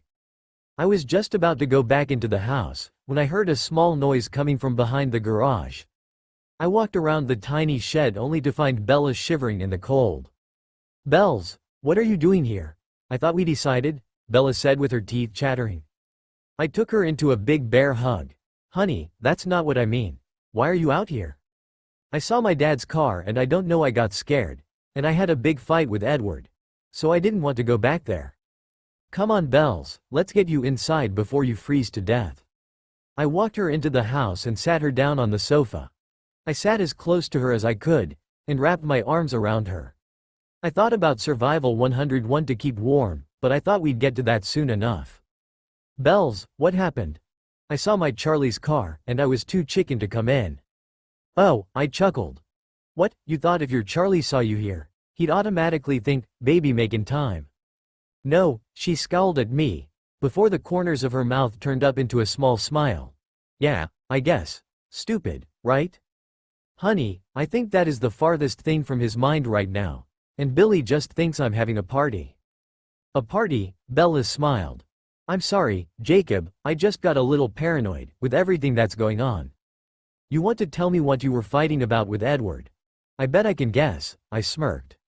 No, it's just that he thought I would go the other route. Artificial whatever. Yes, Bella sighed. Bells, he shouldn't be trying to pressure you into anything. It should be what you want. She tried to hid it, but I could see Bella's eyes fill with tears. Bella, I'm sorry, but this is about you, not him. I don't want to talk about that or him right now, Jacob. I don't want to anything right now. She looked up towards me. I got the hint, and leaned in closer. Would you let me kiss you? She hesitated for a moment. Yes, was all she could utter before my lips slammed into hers. I couldn't believe she let me kiss her like that. My tongue danced around her lower lip, begging for entrance. Which to my surprise she granted. I needed her as much as she needed me. I want you, Jacob, Bella breathed. God, Bella, you don't know how long I've waited to hear you say that. She sifted her weight on top of me. I could feel her tears on my cheeks and the intensity in her touches. My hard-on was poking her through my jeans, but at this moment I couldn't seem to care. I ran my hands from the top of her jeans, under her shirt, lifting it up over her head. She didn't stop me, but began to kiss me even more passionately. Bells, are you sure? I broke off the kiss. I don't want you to do this because you're mad, or upset. Yes, Jacob, please, she said, wiping away her tears, I'm fine. I'm just warning you now, I've never had experience with this kind of thing. I might not be that good at it. Jacob, I haven't had that much experience either, Bella joked. Please, let's not talk about your experience, okay? Sure thing, she said. I moved my hands around and unclasped her bra, taking her into my hands. Oh, she gasped and arched into my hands as I rubbed my thumbs over her nipples. She kissed and nipped down my neck. And I pressed her hips down closer to me. I could feel her bare chest rub against mine and I almost lost it. Bells, I think we should move to my bed, I said. Right here's just fine. Honey, I've had this fantasy too long, please? A nod of her head was all I needed, before I carried her bridal style into my bedroom and laid her down. I hovered on top of her, kissing and sucking on her exposed flesh. I ran my fingers over her breasts, and smirked as her nipples hardened at my touch. Bella started to get impatient and began tugging at my jeans to get them off. Wait honey, we're going too fast. I managed to get out. Jacob, I need you now. I've never been able to say no to you, Bells, I said with a grin. I helped her pull my jeans off my hips. My erection sprung free. Bella's eyes went wide for a second, and I couldn't help but be proud. I can't get them off, Bella said, struggling with the button of her jeans. Here, let me help. I slowly undid the closure and pulled her pants off of her, soon followed by her panties. I began to nip and kiss my way down her stomach, trailing my hands down her hips. I grazed my teeth over her hip bone and put my hands under her thighs as I kissed the top of her center. Jacob, wait, Bella gasped as her body went tense. What's wrong? Did I hurt you? I looked up at her in alarm. No, I've never done that, Bella stammered. Good, I growled out. Do you trust me? Yeah. I could tell she was still unsure, but I really hoped she would let me. Bella, I don't want to do anything you don't want me to do. No Jacob, I trust you. Bella's blush extended all the way down her neck to her perfect breasts, but she seemed to relax a little. With her thighs still in my hands I pulled her legs farther apart. I was going on my instincts, because, truth be told, I didn't have that much of a game plan. I dipped my head down between her legs, and ran my tongue along her hot, wet heat. You don't have to. Bella cut herself off by clasping her hand over her mouth, as I repeated my motion. A high-pitched, oh, was all Bella could get out, as I found her bundle of nerves, and she pushed her hips up, closer to my mouth. I began circling my tongue around her clit, then sucking it into my mouth. Bella moaned through her hand and banged her other fist against the wall next to my bed. Oh, Jacob. Don't stop, Bella panted, as I inserted one finger, then two into her core. I move my fingers in the same rhythm as my mouth. Bella fisted my hair in her hands, pushing me down closer to her. As I sped up my movements, Bella's moans got louder, and her legs began to shake. Jacob, right there. Bella cried out as I felt her clench around my fingers. As Bella's breathing evened out, I kissed my way back up her body, stopping to kiss and run my tongue around her right nipple, before giving the same attention to the left. I loved how Bella moaned every time my lips came in contact with her skin, and the way she said my name made it hard for me to not come on the spot. She had so much power over me and she didn't even know it. I left a trail of hot kisses up Bella's neck and jaw. When Bella felt my throbbing erection pressed against her, she moaned my name, and it was all I could do to not plunge into her right then. Jake, please don't make me wait any longer, Bella whimpered. Are you really sure, Bella? 'Cause there's no going back on this, I said, looking into her eyes and rubbing my thumb along her cheek. Please, Jacob, I'm sure. I positioned myself at her entrance and pushed in just a little. She was so wet, but also very tight, and I didn't want to hurt her with my size. Slowly, I pushed in a little further. But I stopped when Bella gasped. Are you okay? I asked, a little confused. Yeah, Jacob, you're just a little big.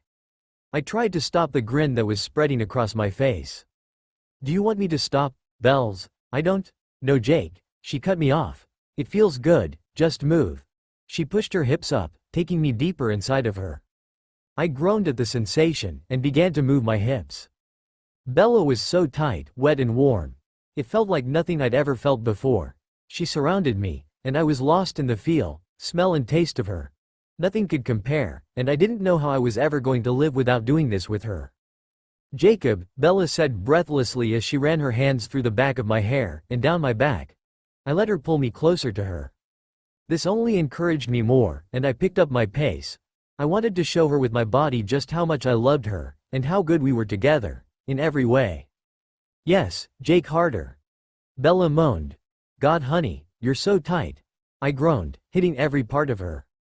Bella ran her hands over my back, as she moaned my name over and over.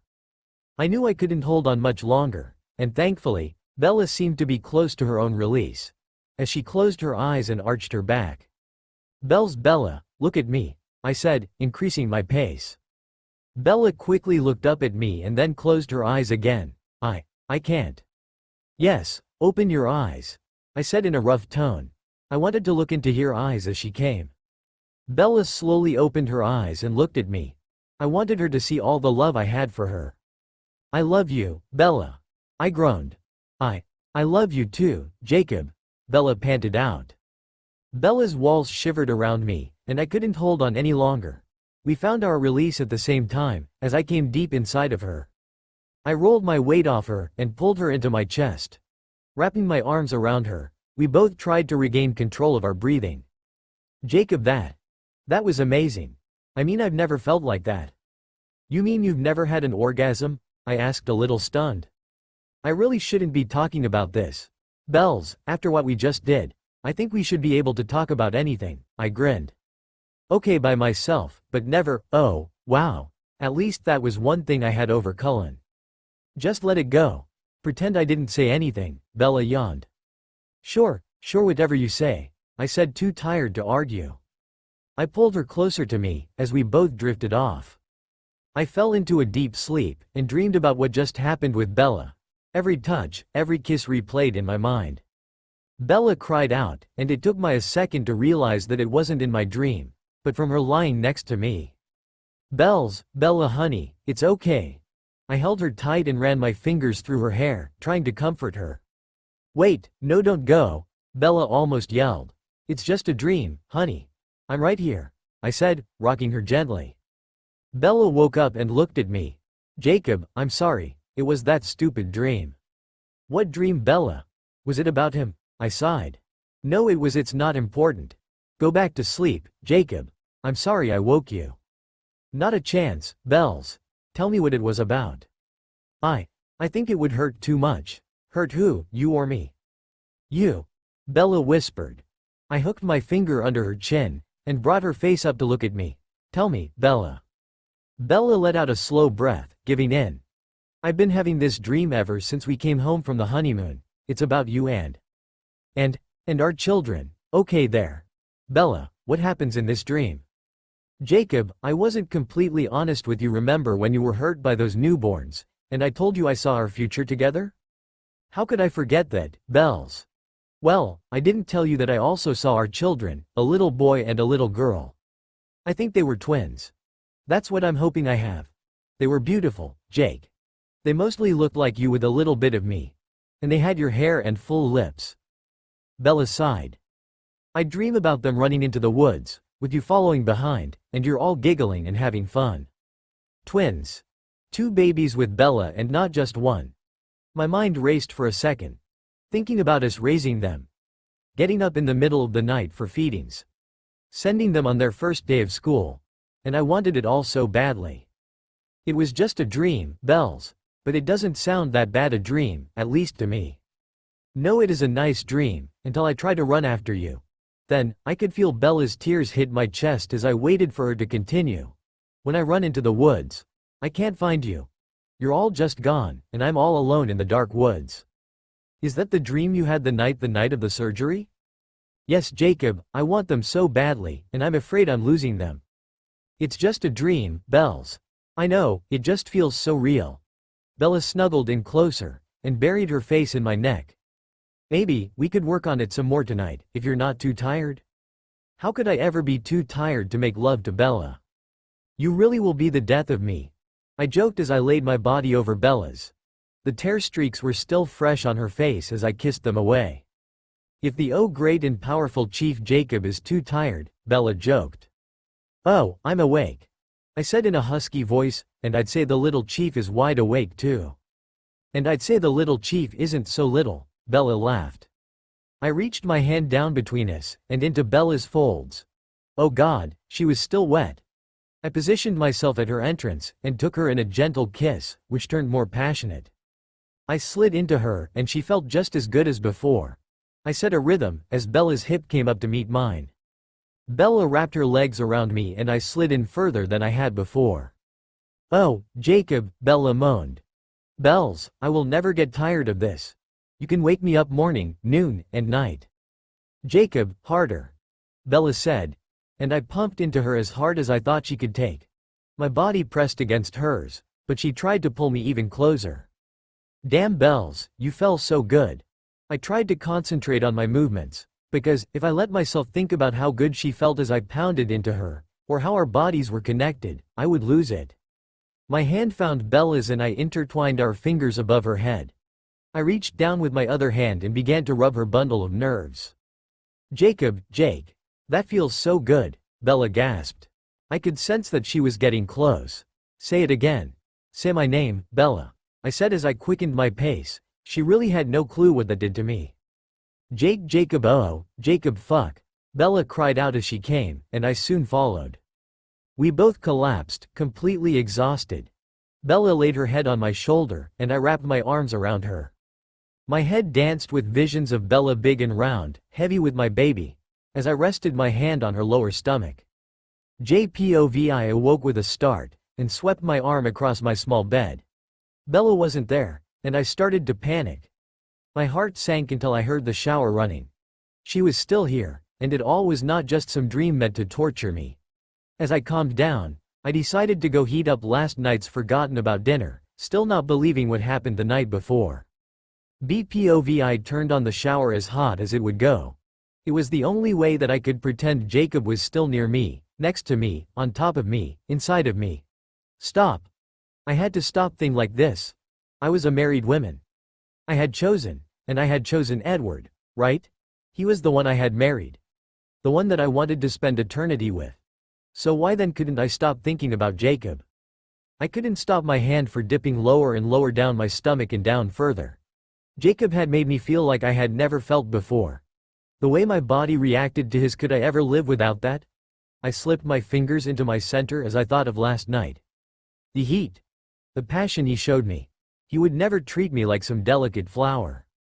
I moaned softly as my fingers touched my bundle of nerves, pretending they were Jacob's.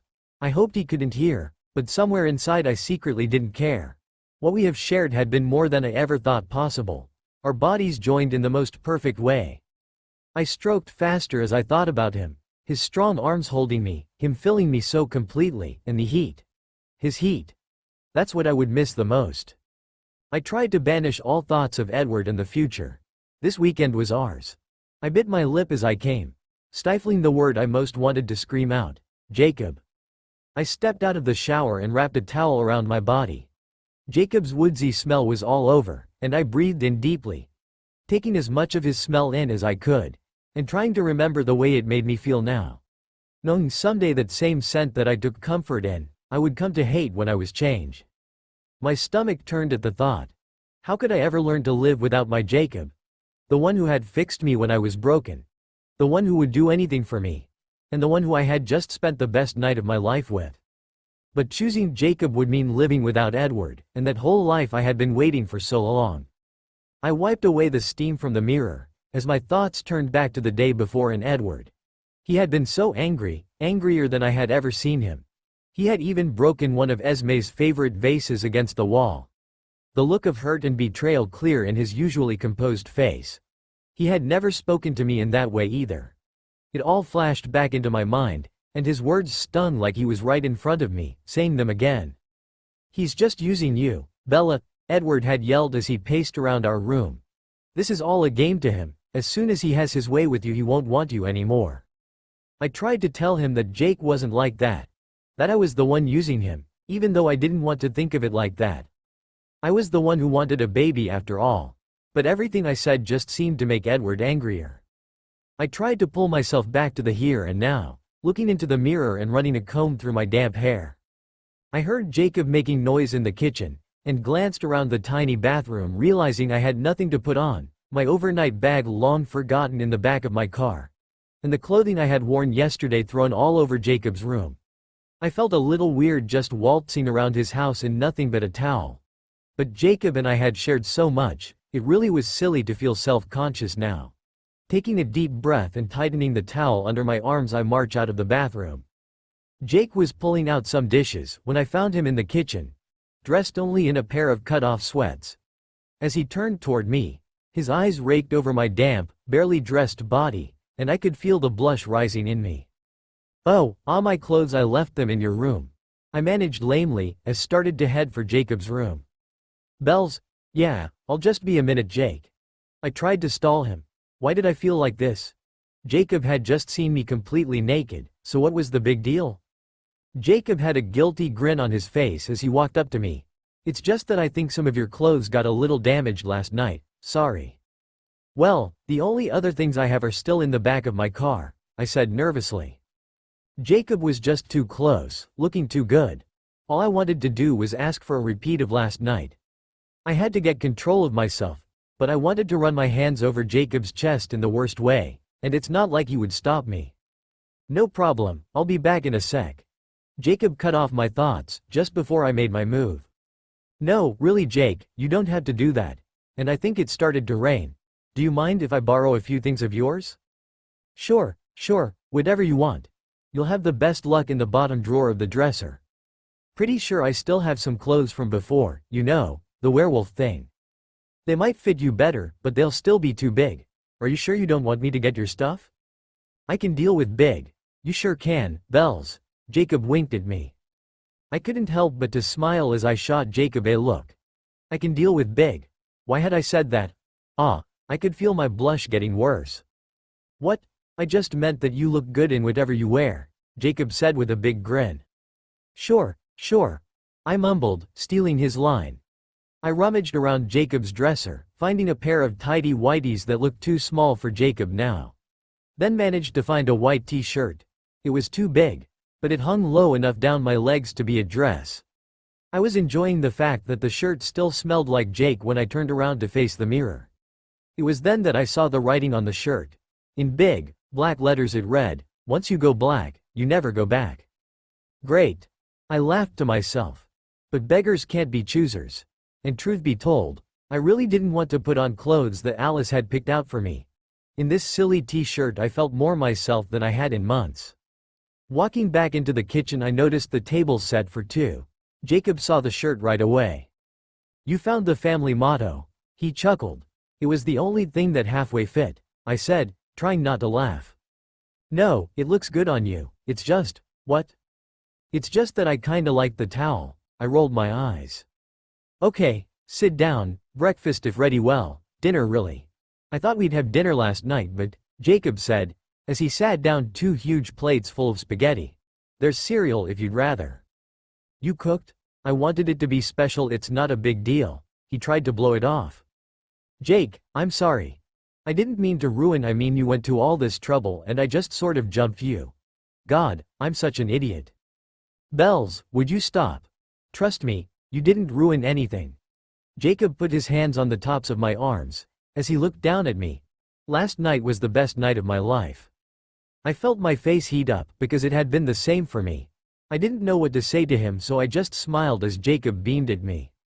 But if you don't want spaghetti for breakfast, Jacob laughed, I'll understand. No Jake, this is great, but I'll never be able to eat all this, I said, taking the chair next to his. That's fine, just eat what you can and I'll eat whatever's left.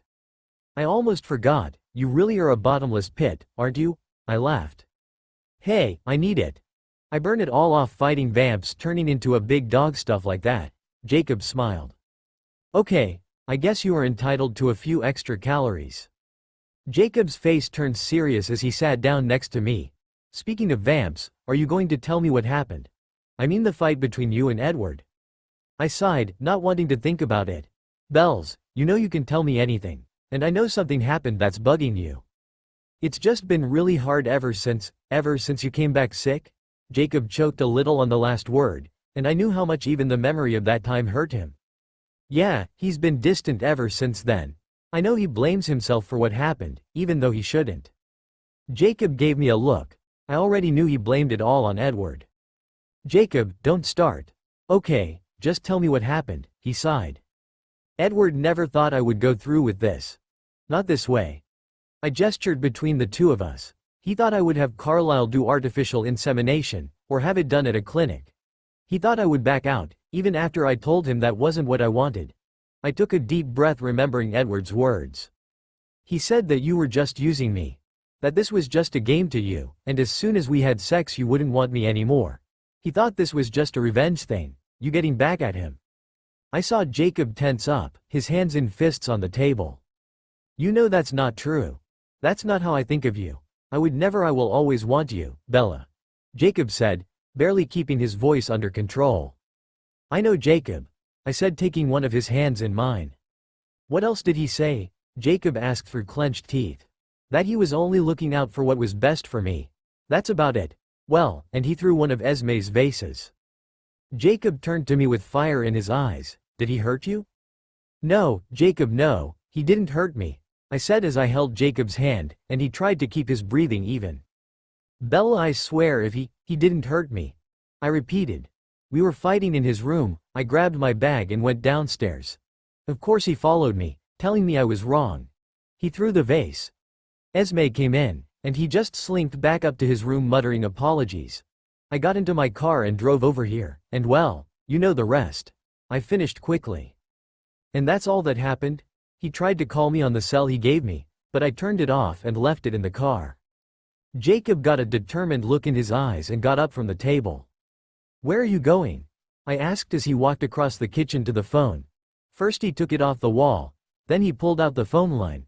But what if Billy or Charlie tries to call? I'm not taking any chances, Bells. I guess that's one way to handle it, I mumbled. If he gets to spend the rest of eternity with you, at least I get this weekend. I didn't want it to, but that thought made me sad. It was already Saturday morning, Billy and Charlie would be back Sunday night. This time tomorrow I would be driving back to my new home. One weekend with Jacob didn't feel like enough. Jacob took a deep breath as he sat back down in his chair, and ran his hand through his hair. He seemed calmer as he picked his fork up. You should eat something. Here I can get you some cereal, Jacob said as he went to take me plate.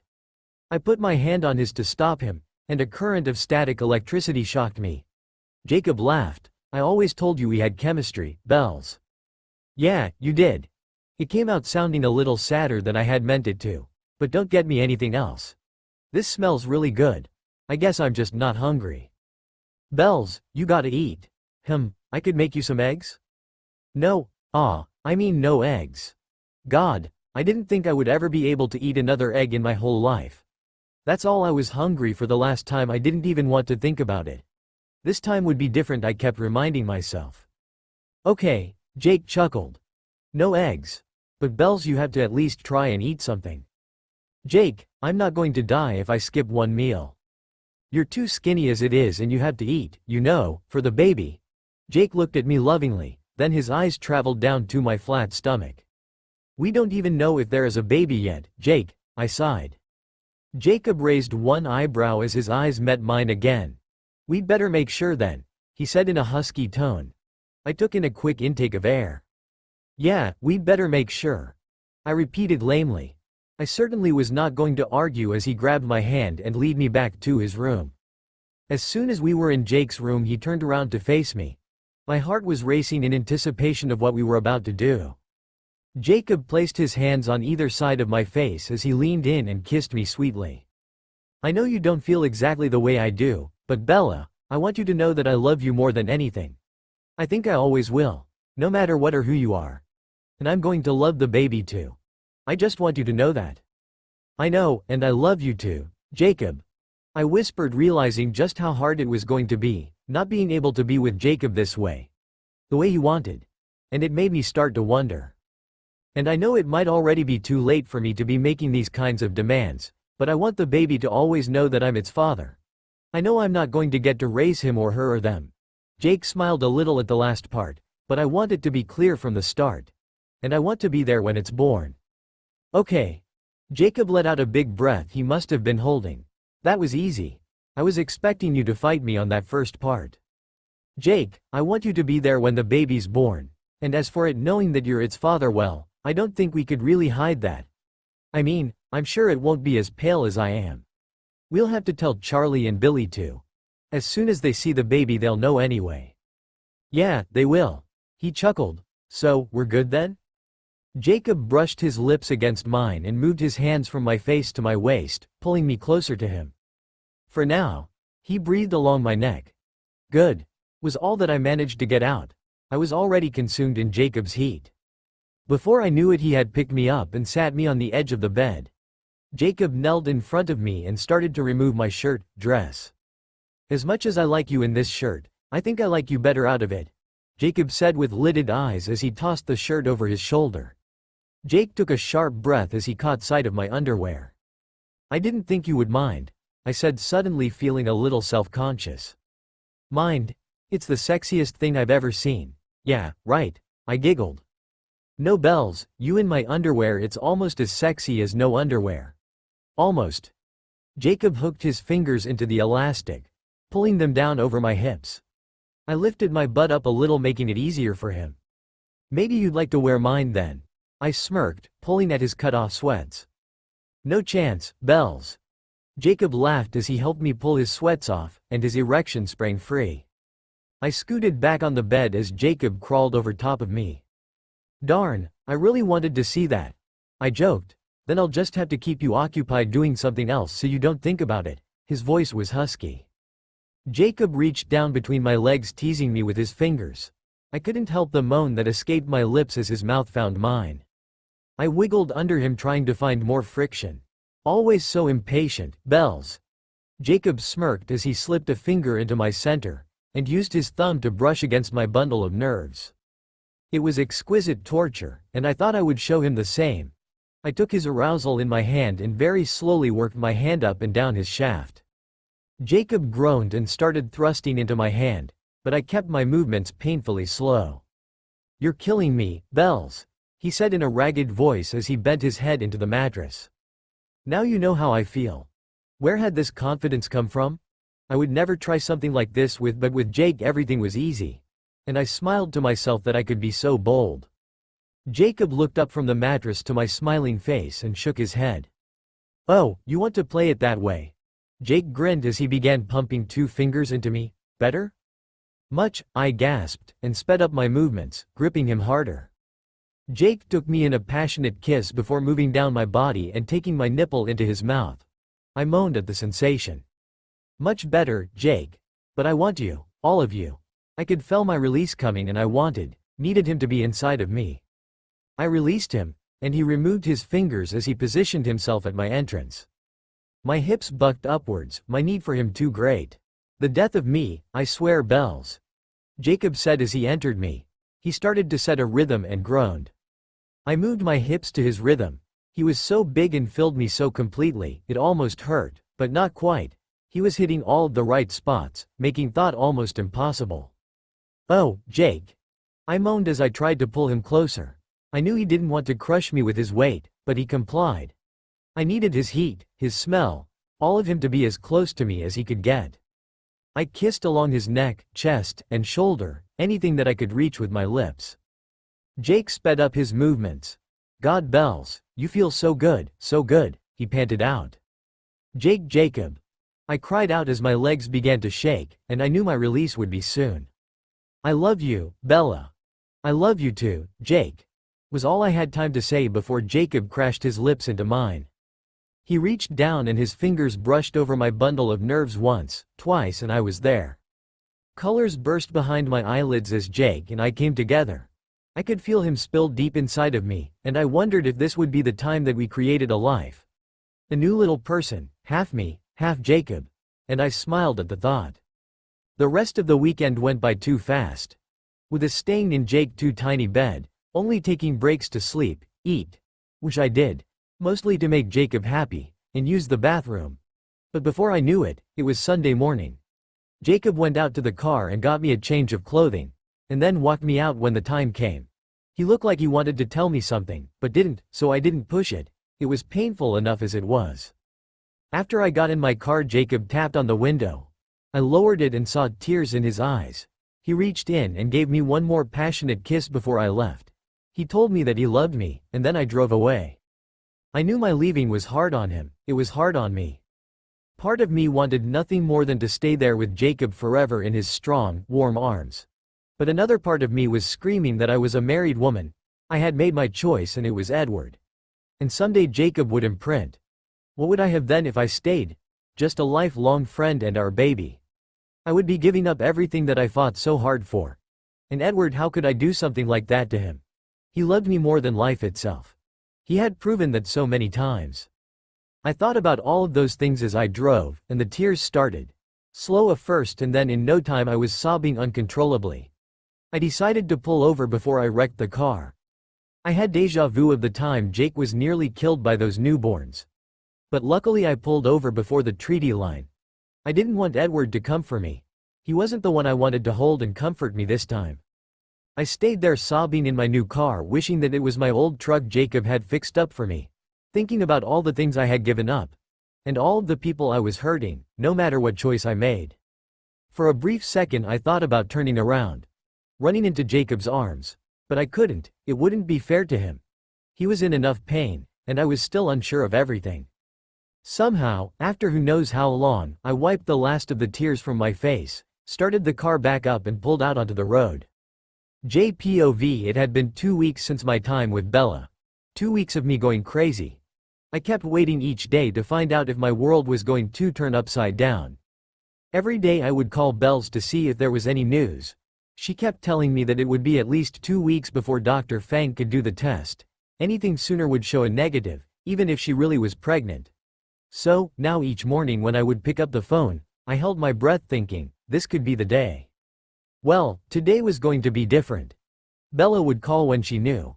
I was not going to go on living my life with this on my mind every waking moment. No, I was not going to call. She would tell me, right? BPOVI was laying on Edwards in my bed. My mind was going 1,000 miles a minute because Carlisle told me last night that today would be the day he would finally give me a pregnancy test.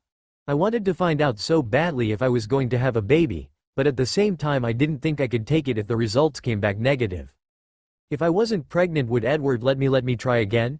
Could I even do that to him again? He was even more distant around me now than before Jake and I had tried. I know that I hurt him deeply, but this whole thing had been his idea. I had done what he asked, not in the way that he wanted though, and now I felt like my selfishness was ripping us apart. Then there was Jacob. Could I ask Jake to spend another weekend with me? He loved me. And I knew our time together meant more to him than just making a baby. It did to me too. When we were together it wasn't sex, it was making love. As sappy as it sounds, it was true. Would I even be able to handle another weekend with him? Because when we were together I felt how easy it could be to slip into a life with Jacob. Just then there was a knock on the door. I hoped it was Edward coming back from one of his hunting trips that he went on more and more lately. Come in, I said in a weak voice. Carlisle popped his head in the doorway. Is it all right if Alice and I come in? Sure, I answered, picking at the hem of the bedspread. Carlisle came into the room and stood by the door, followed closely by Alice. Still in bed, sleepy head. Alice chirped, as she made her way across the room and sat on the edge of my bed. Morning, Alice, I said and gave her a small smile. Come on, today's the day. I can't wait to find out if I'm going to be an auntie. She bounced lightly on the bed. Okay, Alice, just give me a second, I said, sitting up and stretching. Are we really going to find out today? I mean, for sure? I asked Carlisle. Well, Bella, I thought we would start out with a urine test. But they can show false negatives this early on in pregnancy. If that happens, I'm afraid that I will have to draw some blood. I'm sorry, I know how much you hate the sight of blood, but blood tests tend to be more accurate at this stage. Carlisle answered in his soothing, fatherly voice. Okay then, let's get this show on the road, Alice prodded. Carlisle walked over and handed me a clear plastic cup. Take your time, Bella. When you're ready, bring the sample to my office. I will be waiting. I have a few papers to go through anyway. Carlisle looked at Alice and chuckled. Don't let Alice hurry you, he said, leaving the room. Bella, don't you want to find out? I'm sorry, but this is just too exciting. Can you even imagine all the cute clothes? Onesies, tiny little shoes, hats. That's when something occurred to me for the first time. You already know, don't you, Alice? Alice bent her head down, but a knowing little smile played on her lips. Alice, how could you not tell me? I almost screamed. Here I have been driving myself crazy and you already wait. How long have you known? Right after you crossed the treaty line, when you were far enough away from the wolves for me to see. She confessed, a little embarrassed. I guess I can see them just as long as they've never phased, like your baby. I just stared at her. I couldn't believe it. Some sister. Was she trying to make me go insane? But Bella, I couldn't tell you. I didn't want to ruin the surprise. This is a once-in-a-lifetime kind of thing. Please don't be mad. It's just that you knew before I did, and you didn't tell me. Do you know how much worrying I've done? I'm sorry, Bella. But I wanted you to find out the normal way. I didn't want to take that away from you, Alice said sadly. Okay, fine, I'm not mad, Alice. I mumbled. Yay? Alice threw her arms around me. So, I really am pregnant? Yep, oh Bella. This is going to be so much fun. Alice, I said very slowly. Do you know what it's going to be, or is it more than one? I wiggled myself out of her embrace to look at her. Bella, she sighed. Alice, tell me.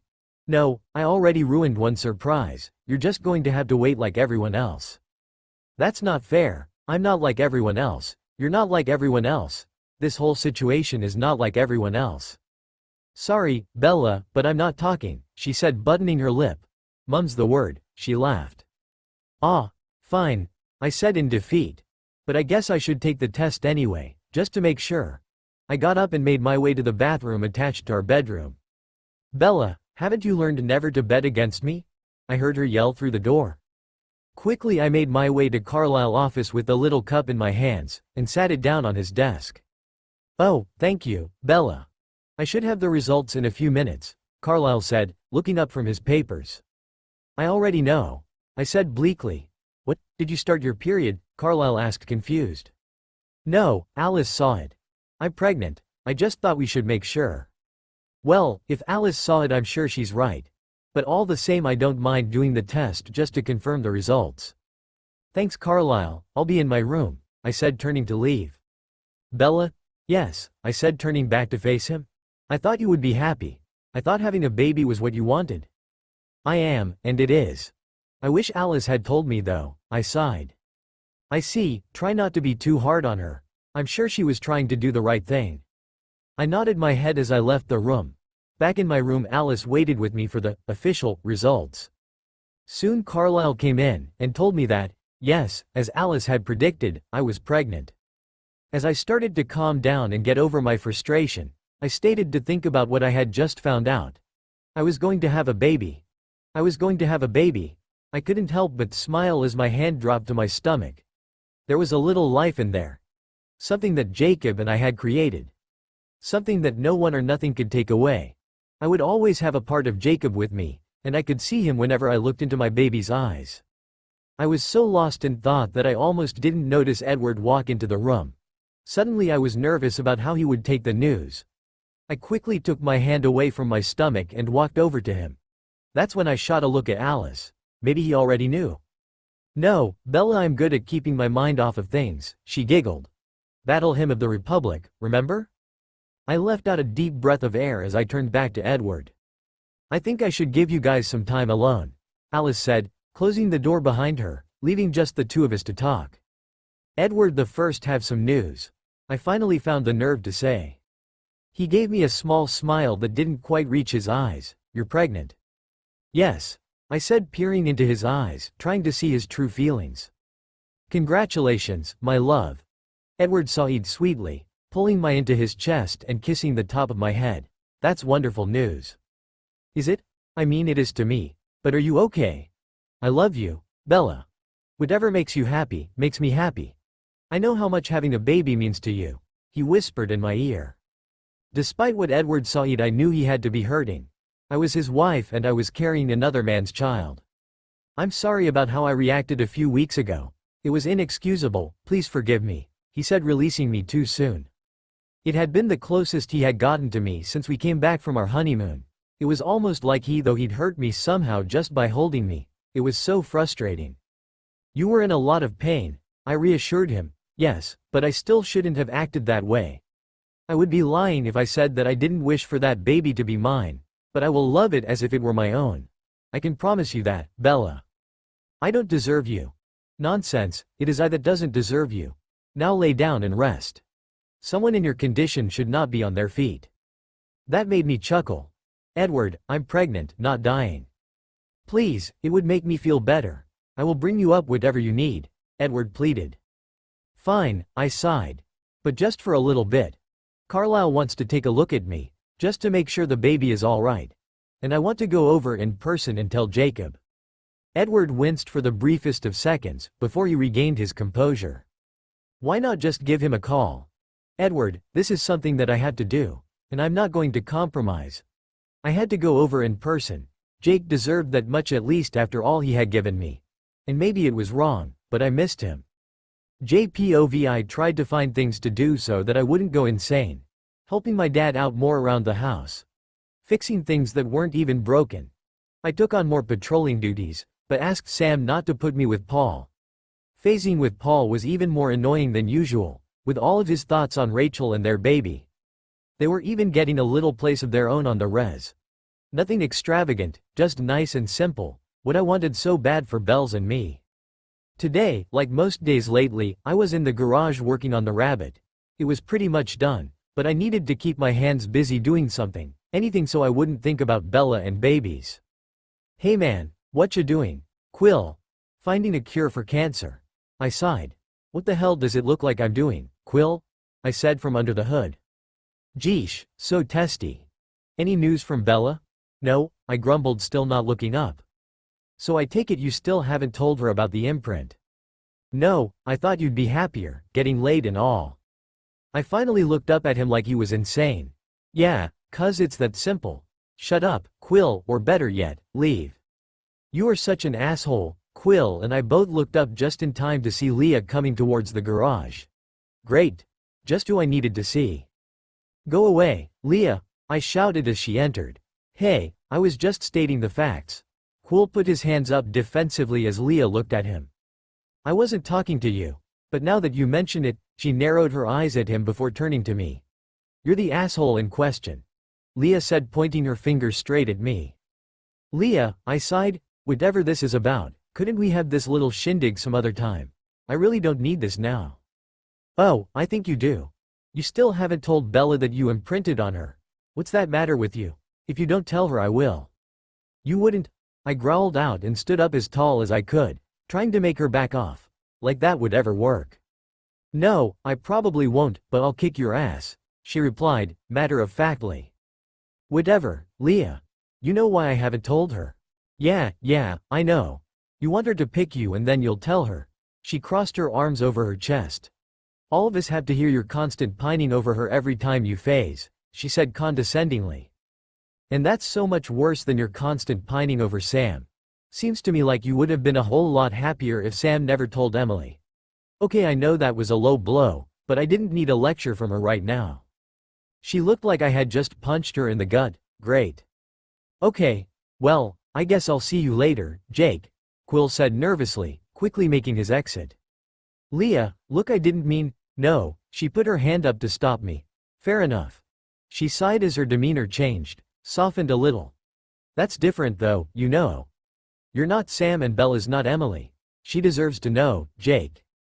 Leah, no, she stopped me again. Don't give me that, Leah, it's not that simple, crap. It is that simple.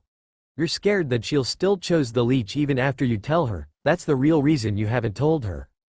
Damn it. Why did she have to be right? You know I'm right, Jake. What are you, some kind of mind reader too? I said sarcastically. I just know you. She smiled a rare Leah smile. It was times like these that Leah could almost break your heart. In some ways she was easier to deal with when she was just being a bitch, but now, she was trying in her way to be helpful. I felt like such a jerk for bringing up Sam and Emily. And I realized she was a lot more like me than I wanted to admit, the finished second-place person in somebody else's life. Even though I would only ever have eyes for Belle, I knew Leah was pretty enough. There had to be someone out there for her. She deserved to be happy. She hadn't imprinted on Sam, at least she had that. I'll think about it. I said honestly. Don't think. You've done enough of that already, just do it. She demanded as she started to leave. Leah, I called after her. Why do you care? I mean, I thought you hated Bella. She's not my favorite person, no, and if you tell anyone I said this I'll kill you. But she's a part of this fucked up family now, because she's a part of you. She sighed, I don't want to see any of my brothers hurting like you have, like I have. She looked thoughtful for a moment.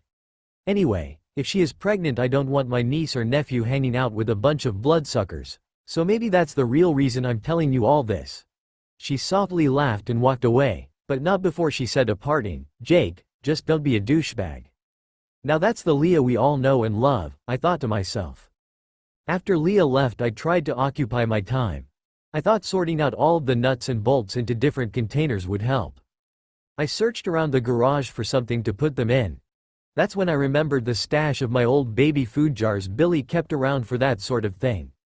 I gathered a few up and took them over to the workbench before my mind registered what I was doing. Baby food jars. No, not good. Not helping. I had to do something else, anything else, or I was going to lose it. I quickly ditched the jars under the bench and threw an old blanket over them, like that little kid throwing a blanket over the possessed clown doll in Poltergeist. Scanning the room, I spotted the broom in the corner and was just about to pick it up when I heard the soft purr of a car's engine and the crunch of the gravel driveway. That could only mean one person. Bella. Nobody else I knew had a car with an engine that quiet. My heart went into a sprint as I heard her faint footsteps approaching. I felt like my feet were stuck in cement, that my brain was too overloaded to make them move.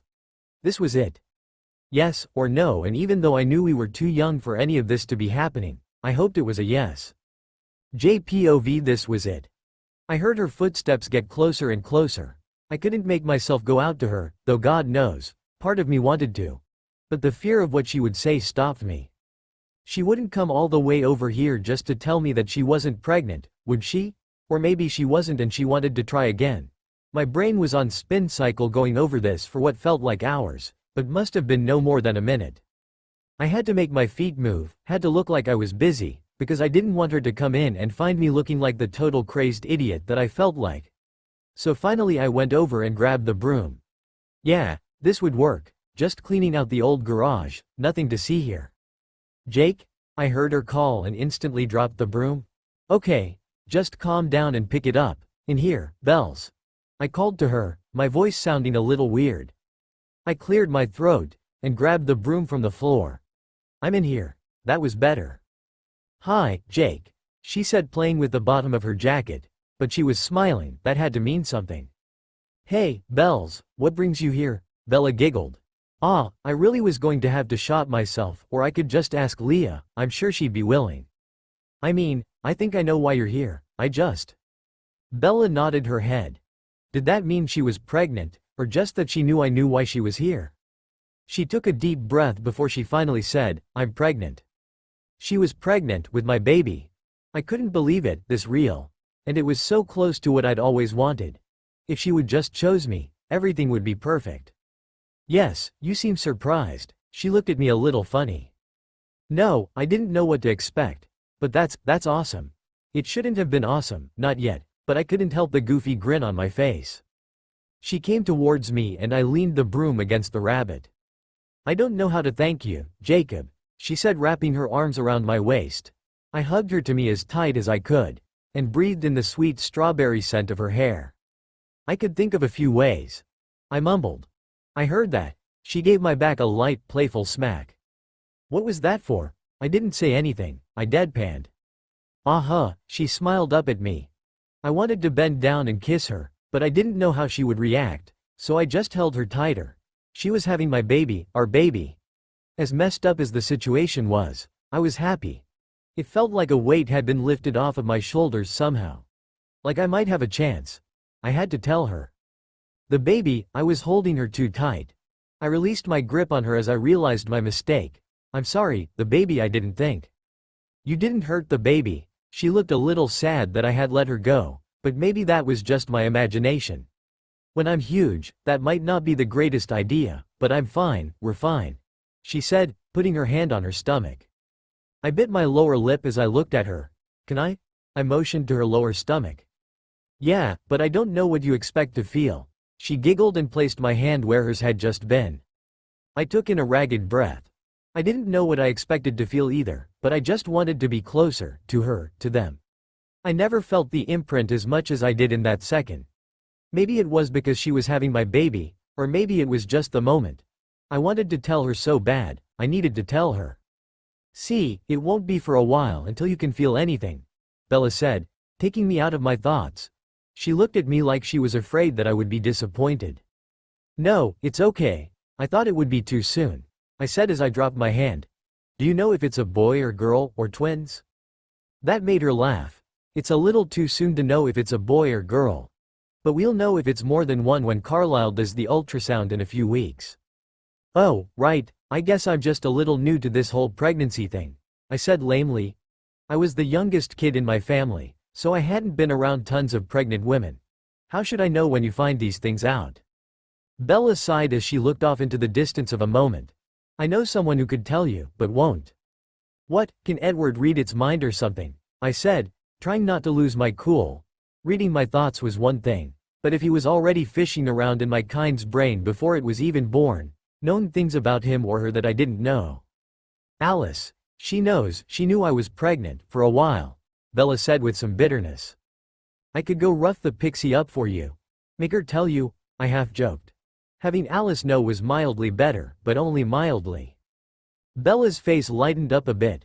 That's okay, thanks for the offer though, I'll keep it in mind. It's open-ended, just say the word, I smiled at her. The war? No, it's a bad idea. Bella laughed. I loved that sound. I wanted to say something else to make her laugh again, but I couldn't think of anything, so I just said what was on my mind. Have you told Charlie yet? No. Edward thinks we should tell him right away, but I want to wait for a couple of months. Edward thinks. God, this was going to be hard. You should do what you want, Bella. I said a little too coldly. He's probably right. I mean, it's not like I'm going to be able to hide it from anyone for too long. Bella shook her head. I'll be huge in no time, she finished, trying to lighten the change in my mood. You'll be beautiful. I breathed. Bella looked at me sadly. Thank you, Jake. It's true. No, I mean, thank you for everything. This is more than I could ever ask. You've given me so much, she said, starting to tear up. I pulled her into my chest. I would do anything for you, Bella. I know you would, Jake, she said against my t-shirt. We stayed like that for a while, with me holding her safe in my arms. It felt so right. This is where you belong, Bella. I whispered. We should be a family. Jake, please don't, she said, pulling herself away from me. I sighed. So it was still going to be like that after everything. Why couldn't she just see what was right in front of her? You know it's true. Somewhere inside you know I'm right. I pleaded with her. I am sorry, I should have just called. This was a mistake, she said, turning to leave. Don't say that. This was not a mistake. Our baby was not a mistake, I shouted. I didn't mean that. I have to go. She walked closer to the open garage door. Now or never. Did you ever think about what you were doing to Charlie? I called after her. She turned around with anger in her eyes. That was a low blow, Jacob. Maybe, but it's true. How would you feel if our kid just disappeared someday? Did you think of that? It's not the same thing, she hissed. Oh, really? Because I think it is. Did you know that he's worried sick about you? Did you know that he asked me to look out for you? Jacob, don't do this. Don't what? Tell you the truth. You don't know what you're asking me to give up. Now or never, and you don't know what you're giving up. You didn't even realize that you wanted a baby till it happened with him. Believe me, Bella. There's a whole world out there that you're going to miss out on, and you're not going to know it until it's too late. I know what I'm doing. I can't live without him. You know how I was when I tried. Except you never really tried. You wouldn't let yourself. You're scared. Scared of growing up, scared of making decisions for yourself. I think that's why you hold on to him so damn hard, because you don't have to think when you're with him. I can't do this. I'll talk to you later, she said, turning, going to leave again. Now or never, it played like a mantra in my head. I had to man up. I couldn't call her out on being scared, while I was chickening out. Forget about vampires. This one hands down in the scariest things in the world contest. Now or never. I looked around the room like the answers were somewhere written on the walls. I imprinted. I called out to her. There was an uncomfortable silence as Bella stopped dead in her tracks and looked down at the ground. I couldn't see her face, but I knew she was surprised, to say the least. Congratulations. I always knew you would. There was sadness in her voice. She didn't get it. I love her. Not just because of the imprint. I'm happy for you.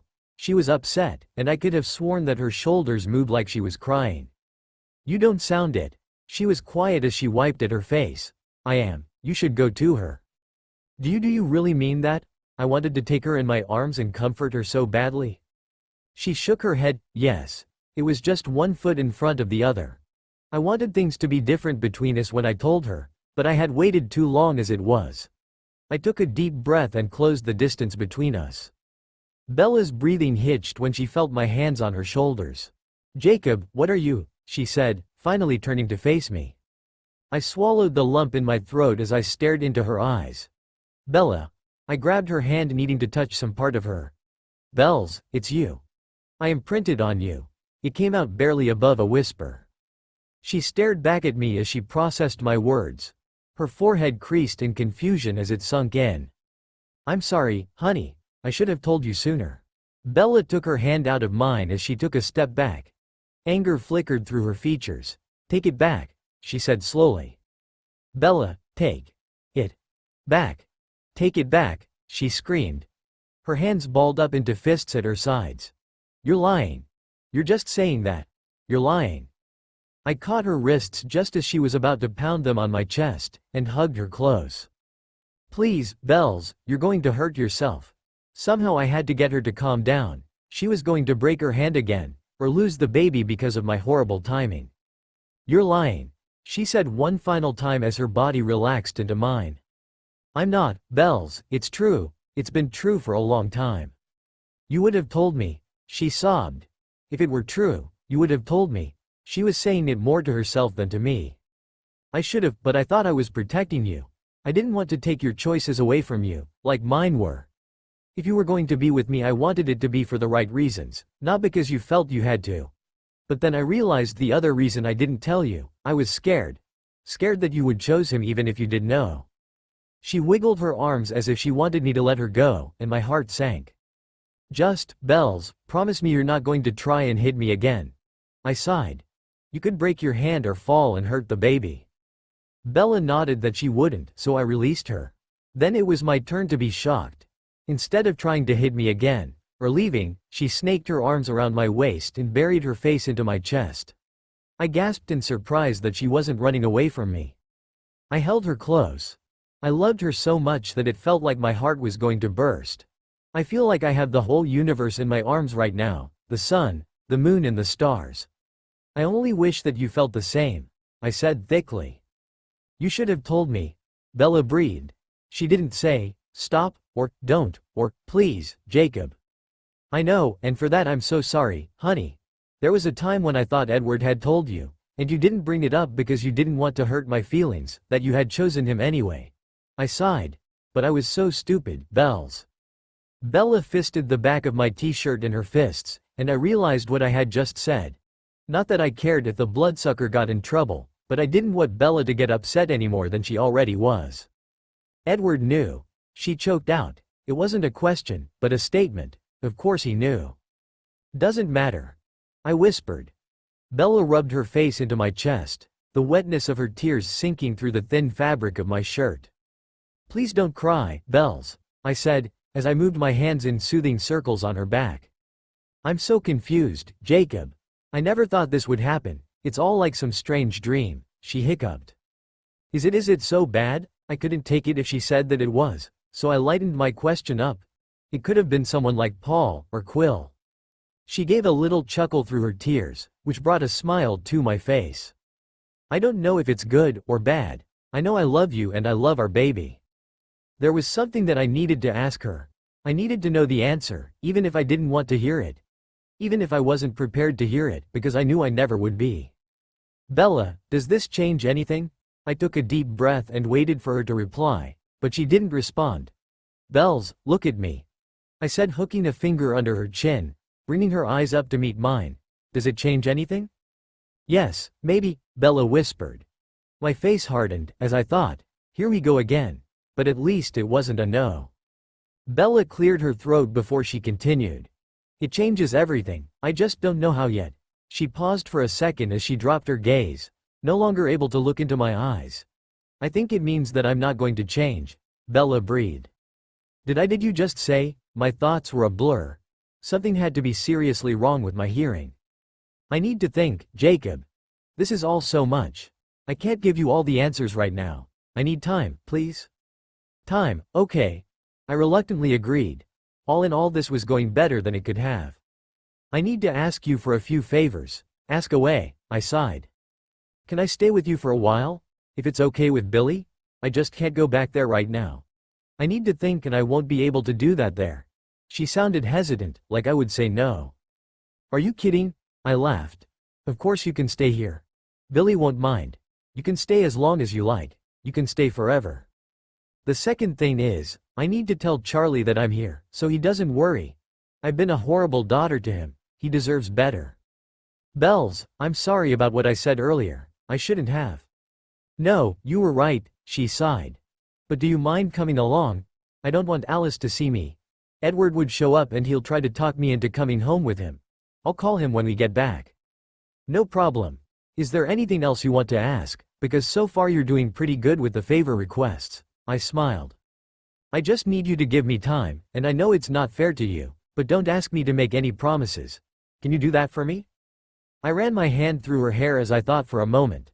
I could do that. This was way more than I expected, so what was a little more time? I would have her in the same house as me. Living like I always knew we should, like a family. It would have to be enough for now. Sure, Bells, I said and kissed the top of her head. My whole life had changed in one day. Things that I thought were impossible suddenly seemed in my reach. We were having a baby. Bella was giving us a chance, even if she couldn't admit it to herself yet. Life was looking up after all. BPOV, this was crazy. Everything in my world was now going backwards and upside down. Everything that I thought I wanted for so long, everything that I had been so sure of, I was questioning. The worst part was I didn't have an answer for any of it. Jacob imprinted on me, something that I never even dared to dream would happen. If I had known before Edward and the rest of his family came back to Forks, my mind spun with where I would be now. Maybe it would have been that extra little nudge that I had needed to move on from Edward. But now it just made things so much harder. I didn't care that I was in pain, sliced down the middle, Jacob and Edward owning equal shares. But what I did care about was all of the pain that I was causing Jacob. Wasn't my pain enough? Why did I have to put Jacob through this? He had waited so long and given me so much, yet I still didn't know if I could turn my back on Edward. It was as if I was born with two soulmates. Then there was the anger. Edward knew this whole time. My husband, the one person who I was supposed to be able to trust above all others. The person who I had married against my better judgment. The person I shared a bed with. The person I had promised to spend eternity with. Heat coursed through my veins. Edward would hate me staying with Jacob. He would try to talk me out of it. I just prayed that I would get time to cool off before I saw him. If I saw him right now, I didn't know what I might say or do. God forbid, even go back with him before I'd had a chance to wrap my brain around everything. Bells, you okay? Jacob asked as he drove me to Charlie's. Yeah, Jake. I guess I spaced out for a second. Whatcha thinking? He looked over at me worried. I just want to get this over with. Sleep sounds really good right now. We don't have to do this tonight. Ya know if you're too tired. No, I'm okay. And I want Charlie to know where I am and see that I'm okay. I have to say some things to him. I really messed up, Jake. It'll be fine, and I'll be with you. Jake smiled at me. Charlie will be happy that I'm staying with you. Yeah, he will be. Jacob looked smug. Charlie knows who you really belong with. Just hope he doesn't try to cut my balls off when he finds out I got you pregnant. Jacob laughed. I think we should wait on that. I've had enough drama for one day, I said as we pulled into the driveway. Jacob's smile faded. Guess you're right, he mumbled. Jacob, I will tell him, just not today. He looked over at me and took my hand. Sure, I just want to scream it from the rooftops, but that can wait for a little. I smiled at him tiredly and moved closer, kissing the hand that held mine. His warmth was intoxicating. Jacob leaned back with his eyes closed and made a satisfied little noise. I inched my way over to him and kissed his hand again, soaking up his heat, the feel of his skin, the sweet smell of his breath. The rooftops? I raised my eyebrow as I asked. Jacob grinned at me as he opened his eyes and brought his face close to mine. I want everyone to know that you're carrying my baby, he said in a husky voice. I couldn't help it. Leaning over, closing the small distance between us, my lips crashed into his. Jacob fisted one of his hands into my hair, and with the other, he picked me up and put me in his lap. I was lost in all that was Jacob, as his soft, full lips moved against mine. The feel of his soft, but firm, muscled chest under my hands. How his muscles twitched and responded to my every touch, even under his thin t-shirt. Pulling away breathlessly, reality began to sink in. Too much, too soon, I wasn't ready for this. And not here of all places. I am sorry. I shouldn't have crap. What if somebody saw? I stammered as I climbed out of his lap and looked around to make sure nobody caught sight of us. Bells, you don't ever have to apologize for kissing me. He chuckled. But you're right, this isn't the best place. You ready? I looked into the rearview mirror. My day of crying and then just now getting carried away with Jacob had taken its toll. I scrubbed at the tear marks on my face and ran my fingers through my hair with no luck. Jake, I can't see Charlie looking like this. He's bound to know something's wrong. Jacob fished around in his pocket, finally bringing out a small wrapped square. Jake, you want to now? And that really isn't necessary, you know, with me already being pregnant. Jacob chuckled. No, honey, it wouldn't be very effective, not to mention the burning. He could barely keep his laughter under control. It's a wet nap. Emily was going to make ribs later. Oh, I grumbled embarrassed, and grabbed the little square out of his hands. My cheeks had to be bright red. Ah, Bells, what a dirty mind. He laughed. I always come prepared. Not funny. I huffed. Oh, that was funny. I just rolled my eyes. I was never going to live that one down. But the wet nap was doing the trick. I almost looked presentable. Okay, do I look alright? Bells, you know you're always beautiful to me. Jacob said sweetly, now over his laughing fit. I smiled at him shyly. But Charlie would never guess anything happened, he reassured. Let's go then.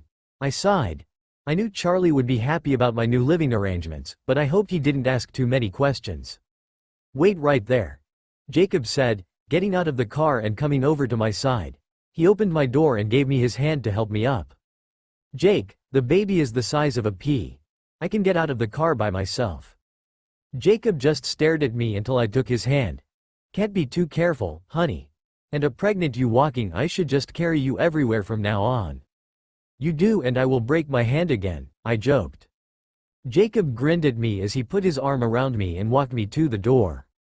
Ah, Jake, I said looking down at my stomach. Your hand kinda screams it from the rooftops. Oh, right, I didn't even realize I had put it there. He said, quickly dropping his hand.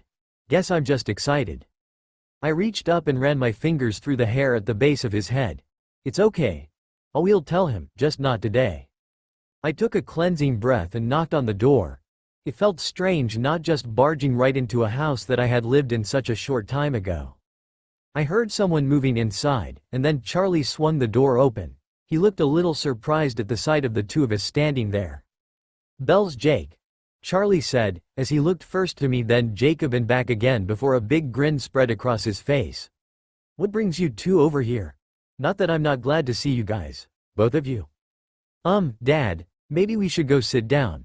Charlie's face fell. What's wrong? Did he do something? Dad, I sighed. No, not really, it's complicated. Charlie looked at me skeptically, before he motioned to the living room. I found a seat on the sofa with Jacob sitting next to me, while Charlie sat in his old recliner. So, Charlie started. Uncomplicated for me. We've been fighting, Edward and I need some time away to think, I said in a hurry. Charlie was trying his hardest not to look happy about it. He wasn't fooling anyone. Well, Bells, you're always welcome back here. Haven't even touched your room since you left.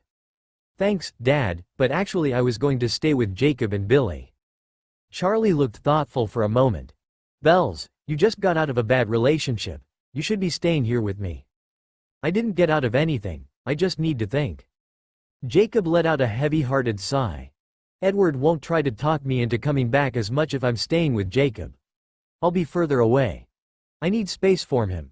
I explained. Charlie, the Cullens aren't exactly popular on the res. To say the least. Belle is safe there.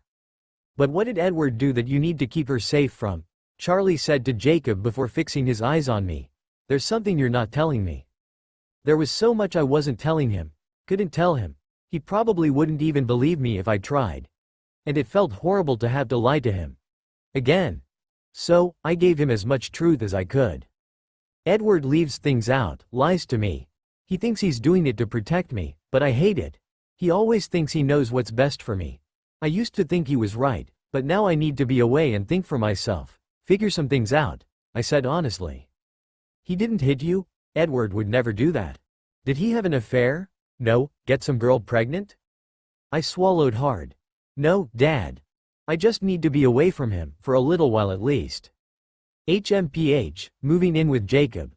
Charlie mumbled to himself as he rubbed the back of his neck and looked between Jacob and I once more. A grin tugging on his lips. Dad, I just wanted you to know that I was okay and staying at Jacob's. I swallowed hard. I didn't want you to think that I had just disappeared on you. Missed you around here, Bells. Just isn't the same without you and your cooking. Charlie chuckled at the last part. I know, Dad. And I plan to be around more. Maybe I could cook everyone dinner sometime soon, and we could all get together. I'd like that. Charlie sounded pleased and there was a genuine smile on his face. And, Charlie, just so you know, Bella can take the twins' old room. With Rachel moving in with Paul, there's plenty of room. I knew Jacob was trying to tell Charlie as well as me, that he wasn't going to pressure me into anything. You can even take my bed and I'll sleep on the sofa if you'd ever want to stay over, Jake offered. Jacob, I've seen your bed. I'll stick with the sofa. How'd you get any sleep on that thing? It's as big as a postage stamp. It's not so bad, Jacob said, before he turned a pointed look at me. I cringed into the sofa, the memories of that bed filling my thoughts. My cheeks started to heat up as Charlie looked at me suspicious. We should be going. It's starting to get dark. I wanted to run out of the house before I looked like a beat, but I knew I'd fall. Why did I have to be so pale and clumsy? Wouldn't want you guys out too late. There hasn't been any wolf sightings in a while, but you never know, Charlie said, walking us to the door. I had to hold back my nervous laughter, and I couldn't even look at Jacob in fear of completely losing it. Oh, I almost forgot. I wanted to bring some clothes back, I said, heading for the stairs. I'll just be a second. Need some help? Jacob called up as I reached the top step. No, I've got it, I called back, walking into my room. It had been what seemed like forever since I had been here, and the memories hit me like a slap to the face. The desk I sat at when I first found out that vampires were real. The window that Edward would come through every night. The bed I would sleep in cuddled up next to him, wrapped in blankets so I wouldn't get cold. I shook my head remembering why I had come up here in the first place. I got out my big suitcase and a duffel bag, shoving clothing into them as fast as I could, and trying to block out all of the old memories. If I stayed in those memories too long, I didn't know if I could do this, or if I would be sucked back into that world forever. Dragging my bags to the top of the landing, I realized that I did need help, and not just with the bags. I needed to see Jacob's sunny face to bring me back to reality. On second thought, I could use some help, I yelled down. Jacob bounded up the stairs, taking them 3 at a time. I grabbed him around the waist and pulled him into a hug. His presence fought back the thoughts that threatened to overtake me. What was that for? Not that you have to have a reason, Jacob beamed. Just felt like it, I murmured as I took in the silly look on his face. What were you and Charlie talking about? I raised an eyebrow. Nothing, he's just happy. Only in this situation, I thought. Would Charlie be happy that his married, teenage daughter was shacking up with another guy? He's happy now, I said, motioning to my stomach. Jacob rolled his eyes. He'll be happy about that too. He might freak out at first, and I might walk with a limp until the baby's 30, but he'll be happy. You and Billy in matching wheelchairs, I quipped. Yeah, but mine'll have flames coming up the sides, so all in all, not so bad, Jacob retorted as he grabbed both bags in one hand and my hand in the other. Slowly we headed downstairs. Jacob groaned that the bags were too heavy for Charlie's benefit, and took them out to the car. I waited with Charlie just inside the open doorway. It was always hard for me to express my emotions, it was the same for Charlie. But I had to let him know how sorry I was for neglecting him these past few months, and for pushing him away for even longer than that. Dad, about how I've been acting, I should have been around more. It wasn't about you, so please don't ever think that, I said as the waves of guilt washed over me. Bells, I just want you to be happy and safe. Charlie's face hardened. Besides, I'd always figured it was Edward keeping you away. I didn't know what to say. He blamed Edward for everything, but the truth was that it was me. Whatever happened I let happen, went along willingly. I'm sorry. It's all my fault, I said as Charlie stepped closer and hugged me. You're young, Bells.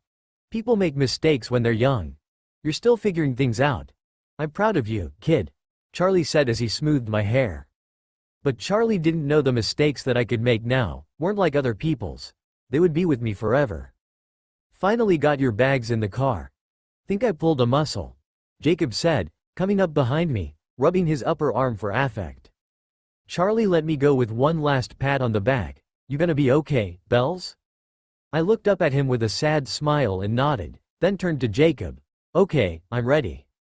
Jacob took my hand as we walked back to the car. I glanced at my old truck sitting there out front, and sighed. I took a look at it. Easy fix, Bells. Really? I squealed. Spark plugs. Easy fix. Jacob answered, as he helped me into the car. He walked around to the driver's side before yelling to Charlie on the porch. You have some vandals. What did you mean, vandals? Charlie squinted at Jacob. I mean somebody stole Bella's spark plugs. Jacob gestured toward my truck. So it was Edward. I knew it all along, I just didn't want to believe it. I'll keep an eye out. You know this used to be a really good town, till about 2 years ago. Charlie waited until we were both safely inside with the doors locked and seatbelts on before he went inside the house. We were just about to pull away when Jacob tensed up. The knuckles on his fingers turning white from gripping the steering wheel. What is it? What's wrong? Looks like we have a visitor, Jacob growled. I glanced back in the rearview mirror, silver Volvo. No, this couldn't be happening, I wasn't ready. Jacob, let me handle this. I whispered. I didn't want them to fight, that was the last thing I needed. And by the look of Jacob, things could get ugly. He can't even stay away for one day. Jacob's voice shook with fury. I started to get out of the car and prayed I would have enough strength to resist Edward's hold over me. I played in my head all the times he had lied to me, kept things from me. His work on my truck. Having Alice kidnap me, just to keep me from seeing Jake. And the worst of all, not telling me about the imprint. And my blood boiled. Jake, wait here, I'll be right back, I said as I slammed the car door. Of course Jacob didn't listen and followed right behind me. Quickly I walked over to the Volvo as Edward got out.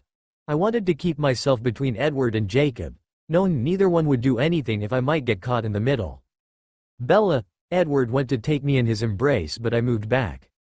Don't touch her, Jacob growled, pulling me to his side. Bella, I don't understand. Edward looked at me puzzled. I thought you would be home hours ago. Alice couldn't see you. You had me so worried, my love. He reached for my hand and I pulled it back. I said don't touch her. Jacob nudged me closer and slightly behind himself. Like he would use his body as a shield for mine if need be. Edward glared at Jacob. She is my wife, you mutt. But she is the woman I love, the woman who loves me back. The mother of my child. Not to mention my imprint. You told her. Anger clear in Edward's face as he stared Jacob down. Yes, Edward, he told me. But you've known for a long time, haven't you? I said bitterly. Edward's face softened as his eyes drifted to me. I didn't tell you because I knew it would only cause you pain. You would never be happy with that child, but you would feel guilt. Much more than was necessary. Leaving him would only be that much more painful if you knew of his little animal connection to you. Jacob growled, moving closer to Edward, with one arm securely around my waist. Don't, Jacob. I whispered, tugging on his shoulder and trying to peer up into his deep brown eyes. He swallowed thickly before he met my gaze for a moment. Let me do this. My chest ached because I wanted what Edward said to be true, that he kept quiet to spare me, but I hated how he talked to Jacob, referred to him, and it said a lot about how he saw me. That child. Jacob's barely older than I am. Is that how you think of me, Edward? As a child that can't think for herself? Edward sighed. Bella, you know I didn't mean it like that. Yes, you did. You never think I can handle anything, Edward. Even my truck. You knew how much I loved it, but you just had to wreck it so you could buy me that ridiculous car. We can fix your truck, Bella. Jacob laughed at Edward's attempt to soothe me. This isn't just about the truck, Edward. You knew that Jacob imprinted on me, and never said a word. Were you ever going to tell me? Or were we going to go on forever living with that lie between us? You don't trust me to think for myself? Edward didn't answer, but held the bridge of his nose with his thumb and pointer finger. You're leaving me. Stop picking through my head, bloodsucker, Jacob hissed. I ran my hand through my hair as I started pacing. I need some time. I can't do this now. Bella, if this is about sex, Edward started to say. That stopped me in my tracks. What? Jacob was just having some interesting memories. And as difficult as it would be for me, if that's what it takes to keep you, maybe we could come to some arrangement. My mouth flew open. You think this is all about sex? I shrieked, as Jacob went for Edward's throat and threw him against the door of the Volvo with a sickening thud. You will keep your filthy hands off of her, leech, Jacob yelled a little too loudly. I heard the front door creak open as Charlie came rushing out. BPOV not good, not good. I had to find some way to stop this. Jacob and Edward were both being so stupidly territorial, but I couldn't take it if either one of them got hurt. Not to mention that Charlie and the whole neighborhood for that matter would see just what those strong boys from La Push really were. And they would question why Edward would be able to fight one without being killed instantly. You are not going to touch her, and there will be no more deals, Jacob growled. You have screwed with her head long enough, bloodsucker. I'm getting her the hell away from you. Jacob, please don't do this, I said, trying in vain to pull Jacob off of Edward. Charlie's coming, I half whispered, half yelled. Neither one was paying much attention to me. They seemed more concerned with each other, as I grew more and more frantic. Stand back, Bella, Jacob said through clenched teeth, as he cocked his fist at Edward. He was shaking and I could tell he was in danger of phasing. I'm not going to fight you, Jacob. Edward smirked. As much as I would love to kill you, it would only hurt Bella. Or you're just afraid that I'd win, Jacob hissed. Maybe I'm just showing Bella who the better man is, Edward sighed cockily. Jacob stayed still for a second, then dropped his fist and released his hold on Edward. I'd hardly call you a man, Jacob spat out. Look who's talking, dog. Edward looked pleased with himself. Like he had proved some point that he was the better man and I should be going home with him. What the hell is going on? Charlie bellowed as he reached the car and surveyed the scene. As Edward righted himself and moved away from the Volvo's driver's side door, I realized that there was a huge dent in it. Crater was more the word. Charlie held his pistol in his hand by his side. There were times when I had wished Charlie wasn't a cop. Like when he used to drive me to school in the cruiser, but I wished it now more than ever. I didn't think he would ever try to shoot Edward or especially Jacob. Even if he did, they would heal. But it would be very hard to explain to him why a bullet wound had little effect on them. Edward and Jacob got into a little disagreement. It's nothing, I tried to explain. Nothing? They were making a hell of a lot of noise for it to be nothing, Bella. Things got a little out of hand, but everything is fine now. How'd that dent get in the car? Did somebody take a sledgehammer to it? No, a deer ran into my car on the way over here. It was unfortunate for the poor animal. Edward lied smoothly. Edward's ability to lie used to be something that I almost admired, because I was so bad at it. But right now it did nothing but give me chills. Charlie said, unconvinced. Hope you know someone who does good body work. I looked over at Jacob, and although he had calmed down considerably in that short amount of time, his hands were still shaking slightly. So I moved closer to him and rubbed my hand along his forearm as he looked at the ground. His shaking turned to a slight tremble. Jake, it's okay, I whispered to him. He didn't look up, but my touch seemed to soothe him. His whole body relaxed and soon his hands had completely stopped trembling. What do you think you're doing here in the first place? Charlie glared at Edward. Charlie, Bella belongs with me. I came to bring her home. As you can see, Jacob has anger issues. I don't think her staying with him would be in Bella's best interest, Edward coolly said. I see. Well, I think Bella's old enough to make up her own mind about who she goes with. And as for anger, as far as I can tell, Jacob was just protecting her from you. Bella would never need protection against me. All the same, looks like she doesn't want to go with you. Charlie motioned to Jake and myself. Go home, Edward. Edward, I need some time, I muttered weakly. Even after everything that happened, it was still hard to say those words looking into his amber eyes. Bella, please, you heard her, go home, or do I need to take you down to the station for trespassing? Charlie, got out of here. Edward, Charlie shouted, cutting Edward off.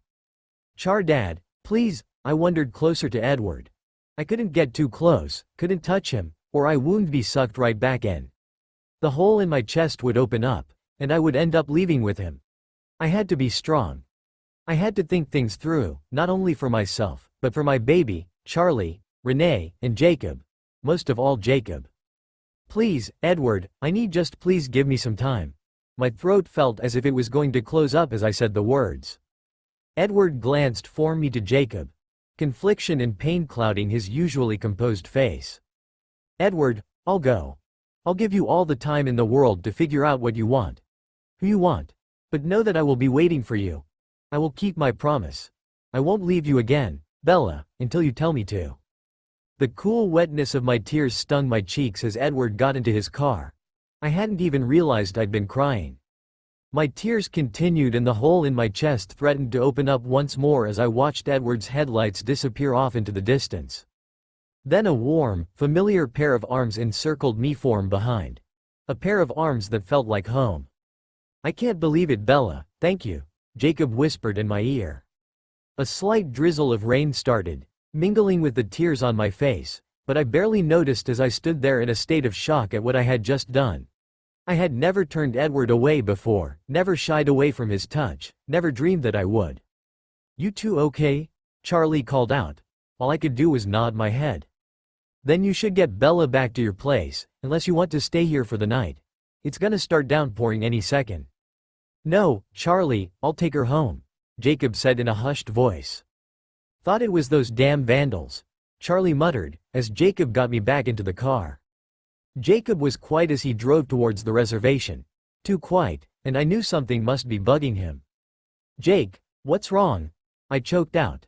I could have hurt you back there if I phased. Jacob turned to me, his beautiful dark eyes filled with tears. You and the baby. I thought I had it under control, but seeing him there wanting to take the two of you away from me. The wolf took over. Jacob turned his eyes back to the road. Bella, if I ever hurt you or the baby. It was dark, but in the pale moonlight I saw few tears slid down his face. Seeing him so upset took my mind away from my own heartache.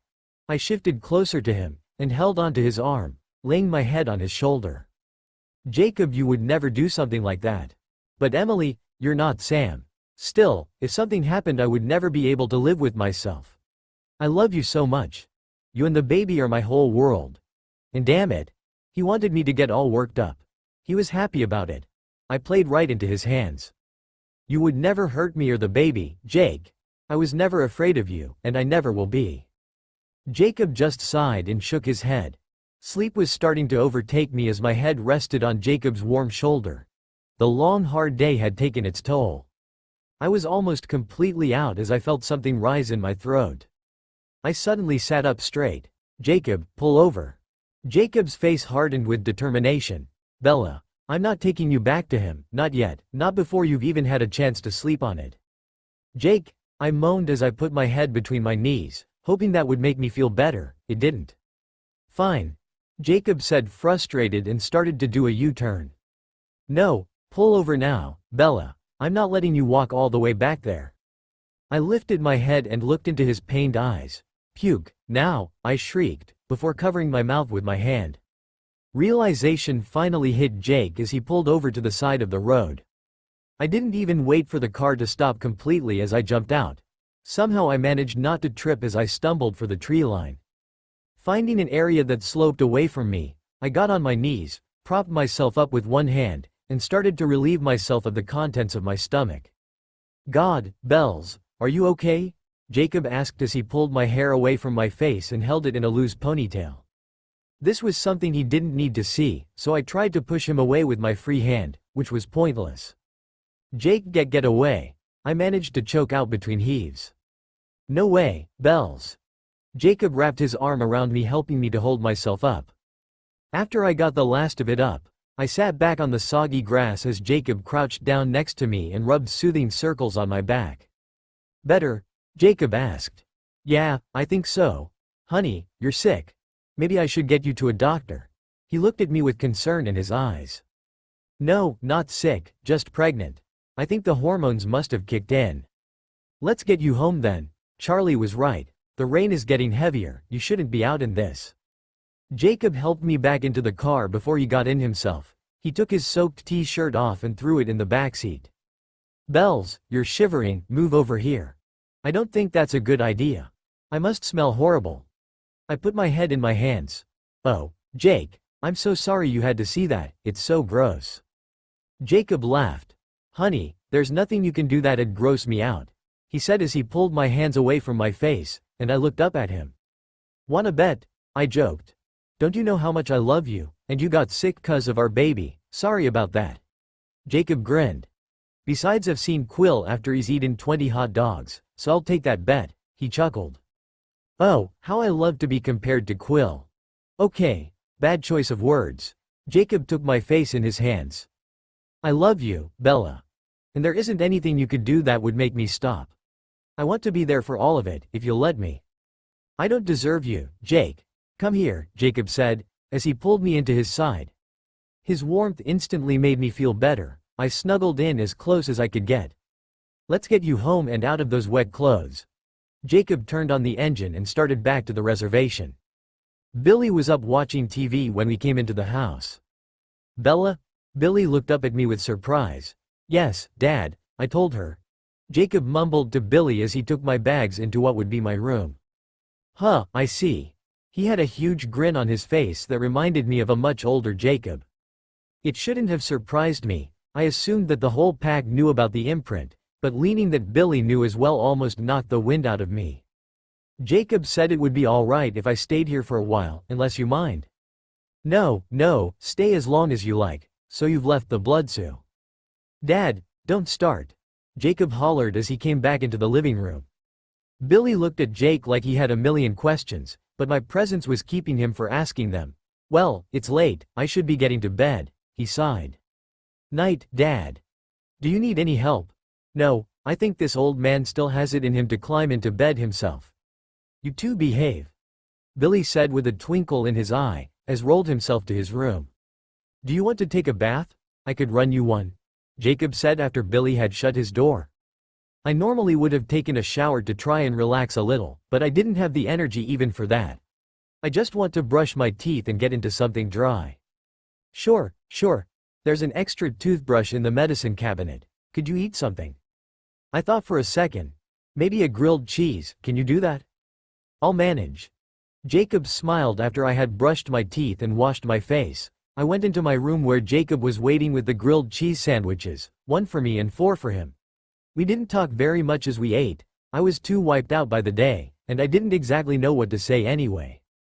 I can't believe you're actually here, Jacob said as he helped me put on my red plaid pajamas. Me neither. I smiled up tiredly at him. I got into bed and snuggled up under the covers.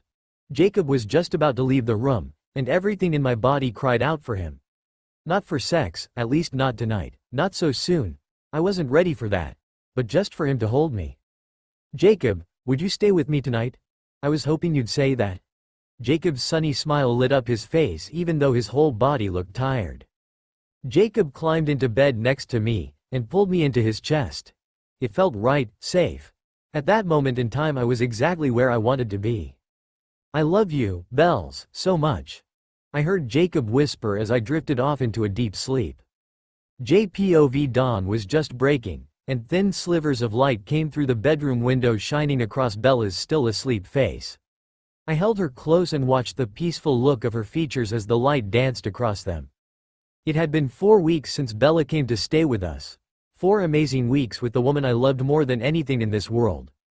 And Bella was happy, eating and sleeping much better than she had been. The dark circles under her eyes long gone. We took a lot of walks down on the beach holding hands like we used to. We watched our crappy antenna TV most nights, snuggled up on the sofa. And she would cook all the time, something that I was sure Billy was glad for. I definitely was. Bella called Charlie every day, and he came over often, using the excuse of Bella's great cooking, but we all knew it was really because he missed her. It always went well, with all of us laughing and joking in between bites of Bella's delicious food. I know it made him happy to see how well she was doing. Charlie and Billy would exchange knowing glances like 2 old gossips, when they thought Bella and I weren't looking. They looked at each other as if they had known all along that Bella and I would end up together, and they would get big grins on their faces. We still hadn't told Charlie or Billy about the baby. Sometimes I felt like I would just blurt it out, but Bella wanted to wait.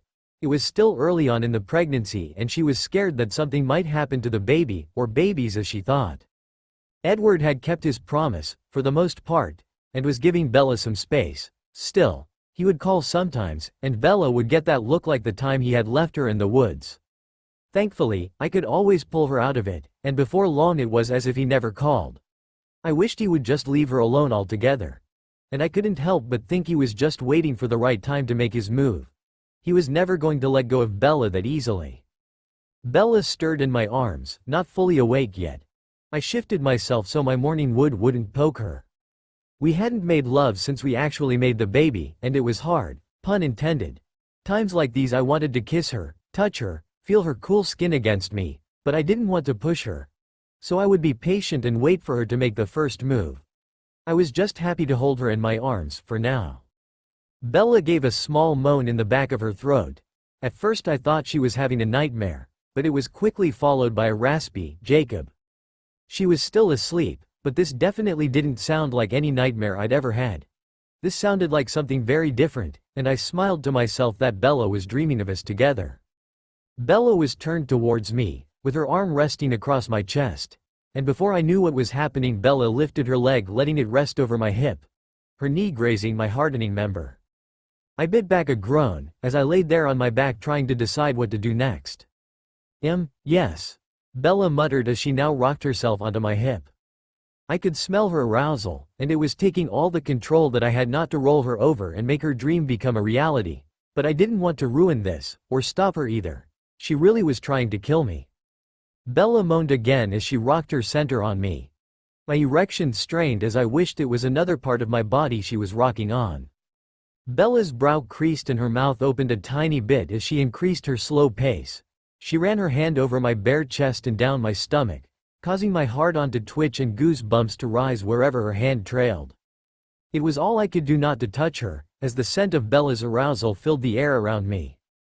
I couldn't take the sensory overload of the touch, smell, and sight of her any longer, so I shifted my body ever so slightly and snaked my hand underneath my boxers. I slid my thumb over my already weeping head, spreading the moisture down my length. I stared at Bella, imagining it was her hand working me as I gave myself a firm stroke. "Fuck, Bells!" groaned softly as Bella's rocking motion turned into a more frantic grind. I worked myself faster, mimicking her pace. Bella moaned again, and then bit her lower lip. She looked so innocent, but sexy at the same time, with her hair spilling down over the pillow and my shoulder. I knew I wasn't going to last long, and I could tell she would soon find her release too. I closed my eyes and went over all of the things we had done together that seemed so long ago now. Bella pumping my arousal in her hand. The taste and feel of my tongue running over her dripping folds. Bella surrounding me with her warm, wet tightness. The look on her face as I made her come. I pumped myself faster as I felt my groin tighten. Bella ground onto me again as she dug her fingernails into my shoulder and panted, "Oh, Jacob," before her whole body shuddered as she came. Hearing Bella call out my name pushed me over the edge. My cock twitched and I gave myself one last firm stroke before I came hard and spurted all over my hand and stomach. Coming down from my own high, I looked over at Bella, who had now stilled. She had a faint blush covering her face, and her breathing returned to normal. "Beautiful," I sighed. Gently I pulled my arm out from underneath Bella's shoulders, trying my best not to wake her. I quietly slipped out of bed and headed to my room and grabbed a pair of fresh boxers. Then went into the bathroom to clean up. I realized, and not for the first time, that sex, even the kind you have with yourself, is messy. Very messy. After a quick shower, I climbed back into bed and laid on my side, with my head propped up on my hand. I pushing a strand of hair away from Bella's face. Bella's eyes opened sleepily and she smiled as I beamed down at her. "Morning, beautiful." Bella chuckled. "Do you always do that? Watch me sleep?" "Sometimes, got a problem with that." "No, it's just that I look horrible when I first get up, so I don't know why you'd want to." "Ah, Bells, always underestimating yourself. You really have no clue how beautiful you are, do you?" I asked, as I ran a finger along her cheek. Sure, Bella replied. "If you say so." She started to sit up and stretch. Bella didn't have a baby bump, but that didn't stop me from checking every morning. I should go get breakfast started. "Okay, we'll work on you self-esteem later, but there is something that I wanted to ask you." What is it, Jacob? It's just that Emily invited all of us over for breakfast next week. The whole pack and the imprints, so I was wondering if you'd like to go. It'd just be breakfast, Bells, I said, sitting up more. Bella felt uncomfortable around the pack and the other imprints. She was the vampire girl after all. She thought they all hated her, and wouldn't understand how she could choose a bloodsucker over an imprint. Jake, I don't know, Bella mumbled. Oh, come on Bells, they won't bite, I tried. Bella rolled her eyes. They don't like me. Honey, that's not true. You know my sister loves you, and Seth is cool. Well, you know what I mean, I chuckled. She didn't see my humor. Yeah, and what about the rest of them? They all see me as the vampire girl. I won't fit in, they don't trust me, Jake. And really I can't say that I blame them, with all that I put you through. Am putting you through. Bella frowned. It'll be fine. You let me worry about them. They won't say anything to you, I'll make sure of it. And besides, Emily has been bugging me to bring you over. You can't just stay holed up in the house cooking and cleaning, but if you really don't want to go. Fine, Bella grumbled. What time? Whenever we get there. But we shouldn't be too late, there's never enough food when the pack is involved. I grinned, winning the battle. Bella just sighed. I'm going to go get a shower, Bella said, climbing out of bed. She was wobbly as she stood, so I reached out and grabbed her around the waist. Whoa, head rush. You okay? I checked, as I helped her to sit on the end of the bed. Yeah, just the hormones again. Bella sighed. I smiled as I knelt down and put my hands on her knees, with my face close to Bella's still flat stomach. Hey, kid, stop making your mama so dizzy. She's accident-prone enough as it is. Bella laughed and swatted lazily at my head. Don't blame the baby, this is all your fault as I remember. I seem to remember you being there as well, Bells, and very willing. I winked at her, and then placed a soft kiss on her belly. I looked up at her to see her face turn red as her heartbeat sped up. You have a point, she said a little breathlessly. Bella's arousal flooded my senses again and my inner wolf went wild. What are you thinking? I said as I moved my hands to her thighs. And nothing. Why? Bella's breath caught in her throat. Because, Bells, I know what you're thinking. I said as I slid my hands further up her thighs. And it's the same thing you were thinking earlier. When you were dreaming. Oh God, I was talking in my sleep again. What did I say? Bella squeaked. It's not so much what you said as what you did, I grinned. Bella's mouth popped open suddenly, but she didn't speak. Don't worry, honey, you made my hip very happy. No, Bella said disbelievingly. I just shook my head and moved in between Bella's open knees. Jake, I am so sorry. Bella stuttered. Bells, don't be. I might never wash my hip again. I want your scent all over me, I said as my hands traveled around her hips and under the shirt she wore to bed. Bella's breathing hitched as I pushed the fabric up, feeling the smooth skin of her lower back. My fingers traced patterns along the edge of her underwear. It was just a dream. Bella protested, but she placed her small hands on my chest and let them wander a trail down my stomach. We can make it real, I almost growled in her ear. Bella let out a low, breathy sigh, as I began to kiss my way down her neck, taking time to pull her earlobe into my mouth and softly nibble.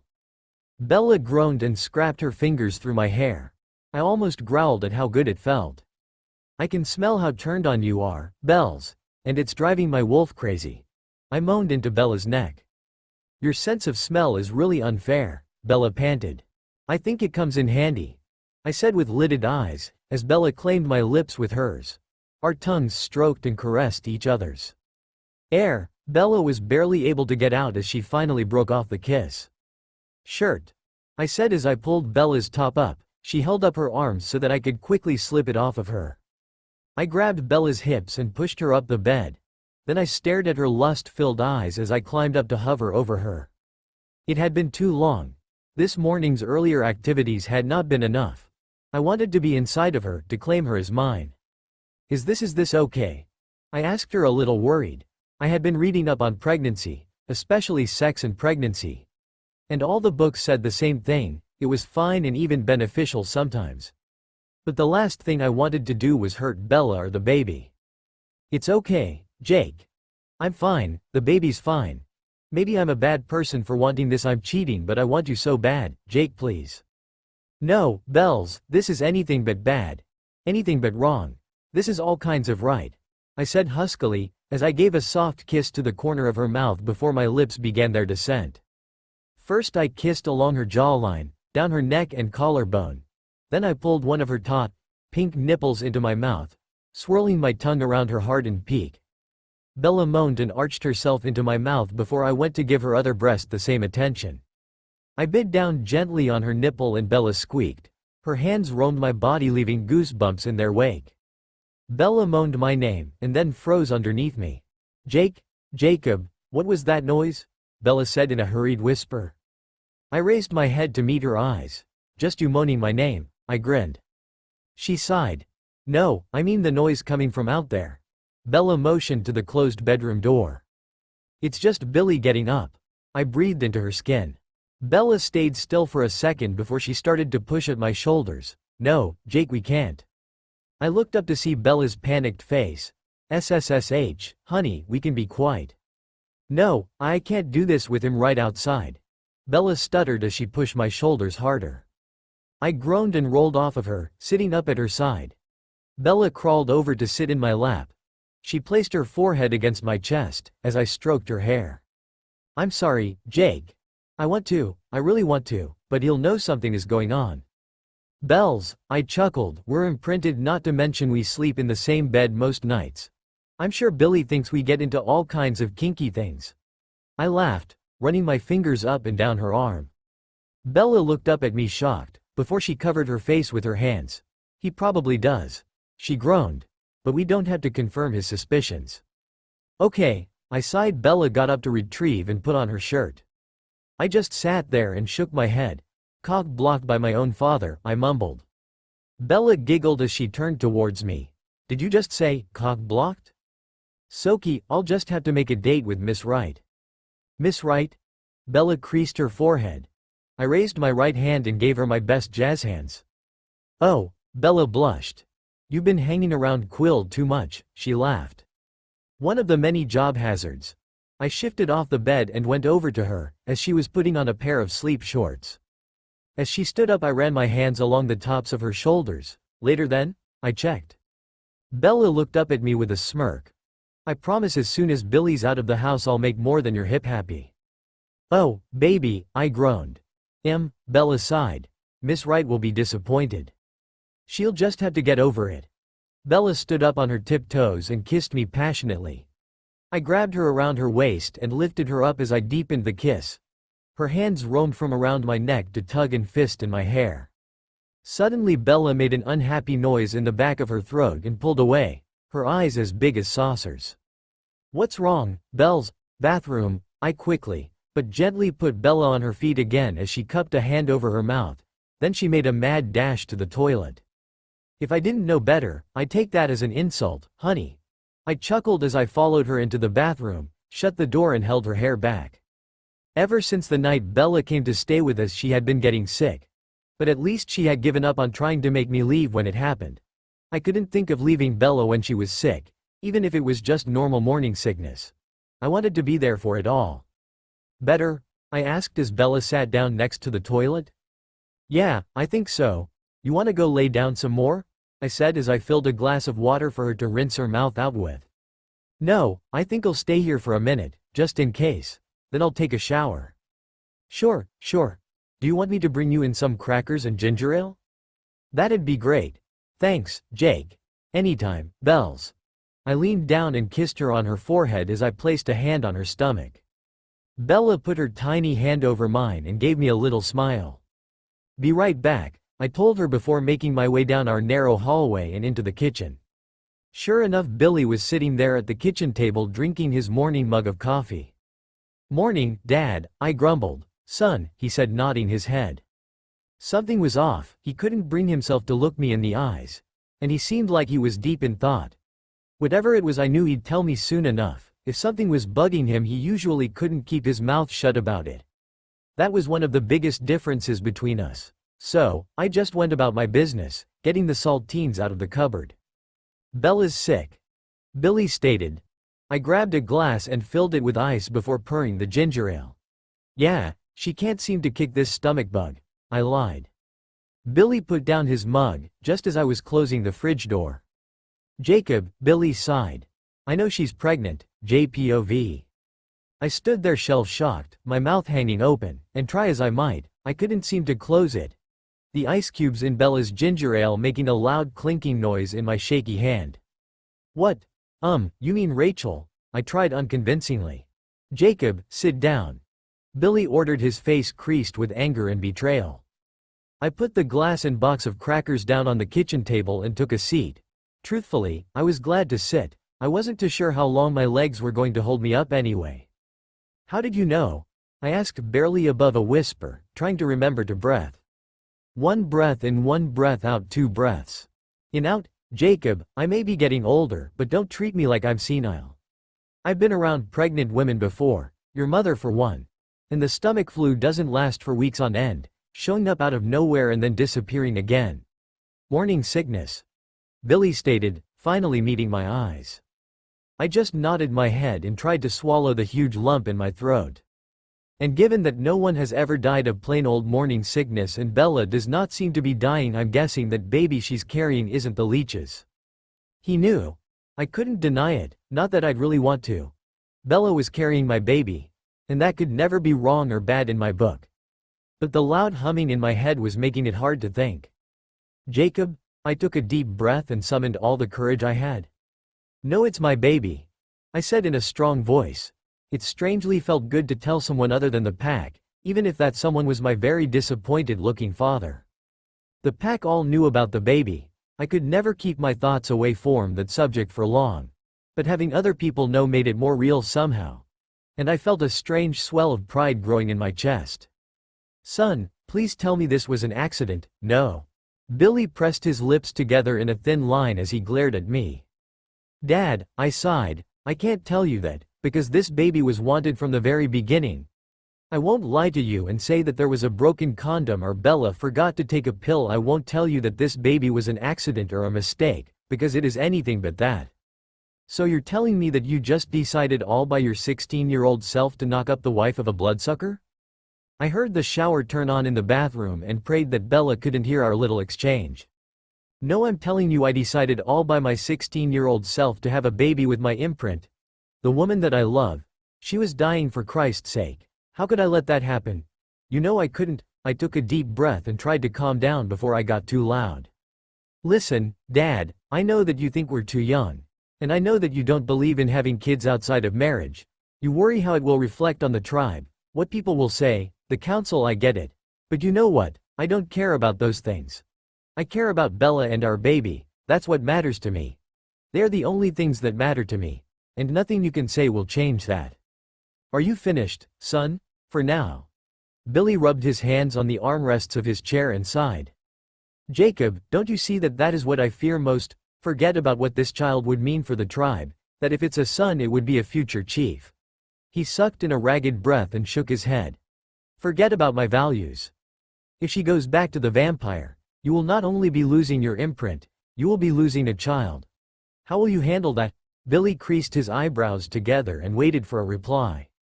She won't do that, I stated as I heard Bella turn off the shower. You can't be sure of that, Jacob. I smiled sarcastically, as I got up and paced over to the kitchen counter and back. How could I make him understand? Jacob, look at me. Billy pleaded. I clutched the back of the chair I had been sitting in. Haven't you seen her lately? She's happy. She's not like she was before. She is getting over him, I hissed. She hasn't broken up with him. She's still married to him. I clenched my teeth together. She was still married to him, hadn't even taken off that damn ugly ring yet. But I knew, I had to believe that it was only a matter of time. When she's ready, I kept repeating to myself over the past few weeks. She will leave him. You don't know her like I do. She doesn't want the same things anymore. She wants to live. Billy ran his hand over his thick brows, just as I heard the bathroom door click open. Does Charlie know? He stared me straight in the face. No, and you're not going to tell him, I said in a rushed whisper, then looked up to see Bella standing there with damp hair, and still wearing her bed clothes. Her face was flushed, and her eyes as big as saucers. You didn't tell him?" Bella barely choked out. "No, I looked down at the kitchen table in front of me," he guessed. I saw Bella nod as I met her eyes. They were already brimming with unshed tears, her face flaming redder. "Bella?" Billy motioned for her to come to him.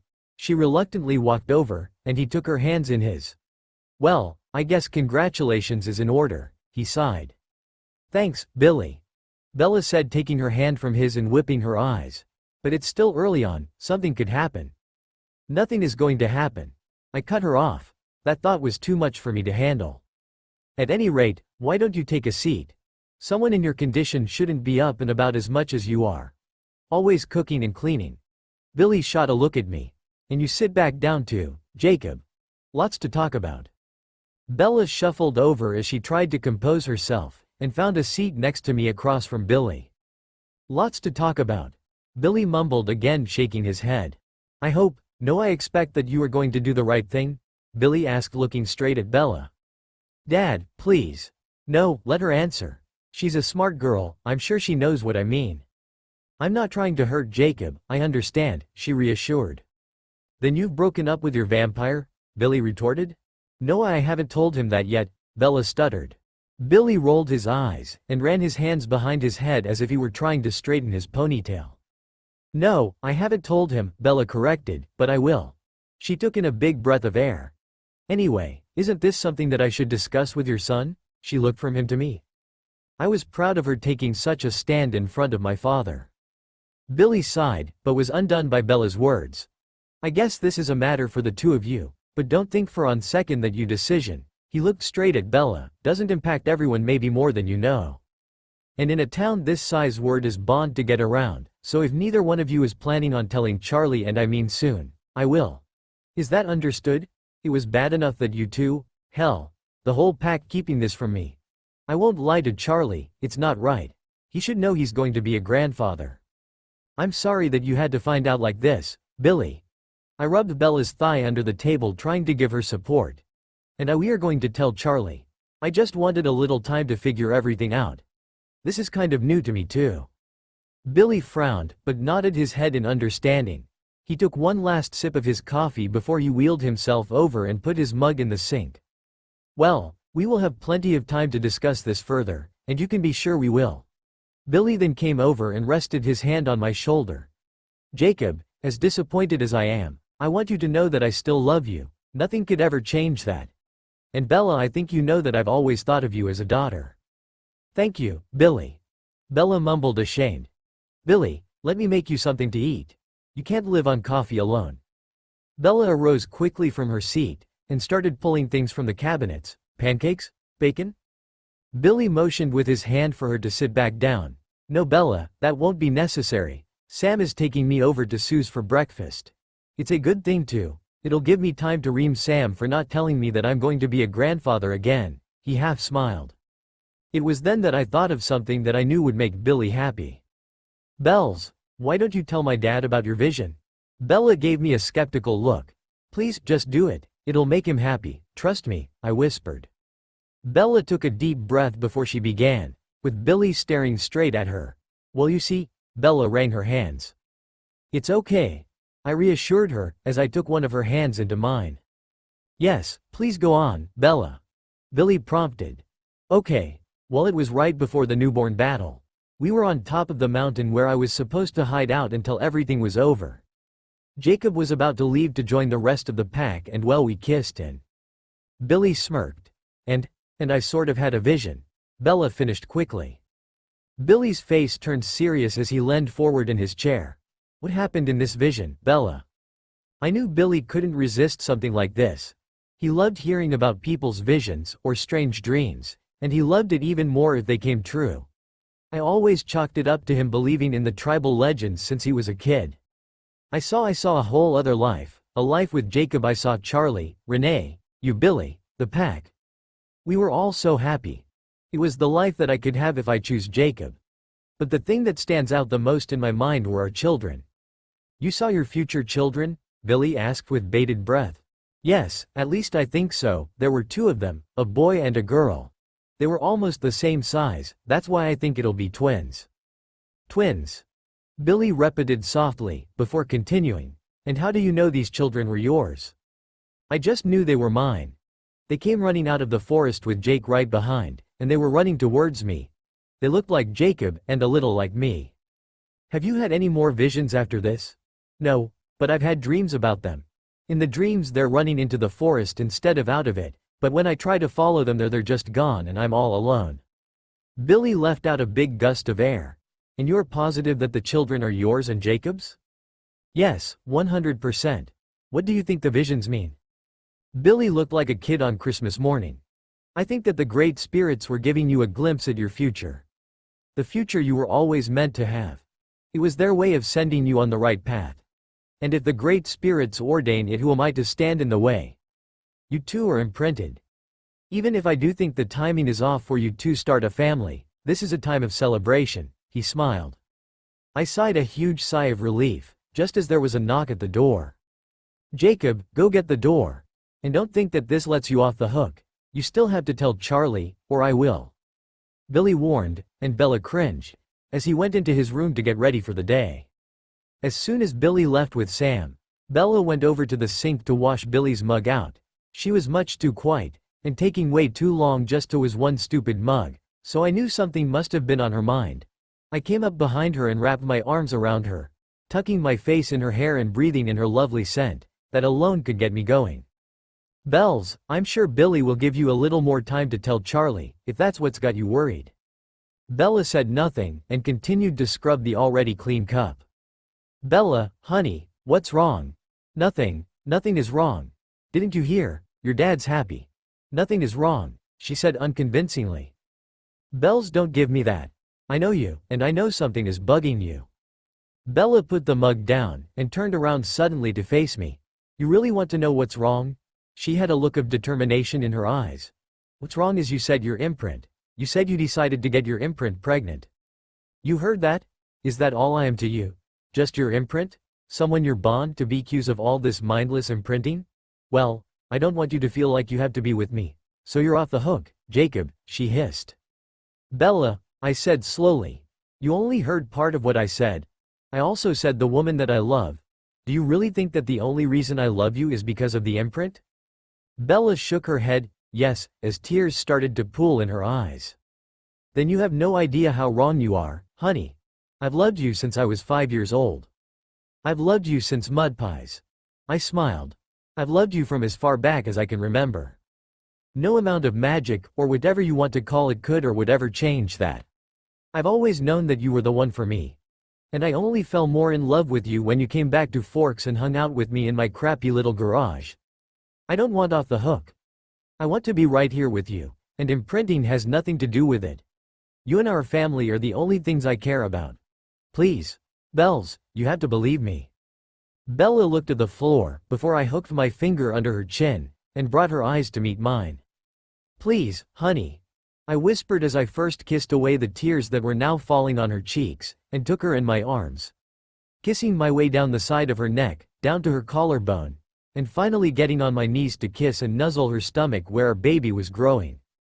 JPOV. Bella reached a hand up and ran her fingers through my hair, as she sighed. I know you love me, Jake. It's just when I heard you talk about the imprint I let my mind go crazy. I panicked. I closed my eyes and rubbed my nose across her midsection, taking comfort in her warmth and smell, her heartbeat murmuring softly. Then another sound filtered into my consciousness. Fluttering. A fast, but soft sound like a little bird's wings. Whoosh whoosh whoosh whoosh whoosh whoosh whooshish. Jake, I was wrong, I'm sorry. Don't. I looked up at her worried face. It's okay, everything is okay. Just be quiet for a minute. I thought I heard. Bella's eyebrows pulled up, but she remained silent, her hands suspended in air, inches above my shoulders. Holding Bella closer to me, I placed my ear flat to her stomach, and held my breath. There it was again.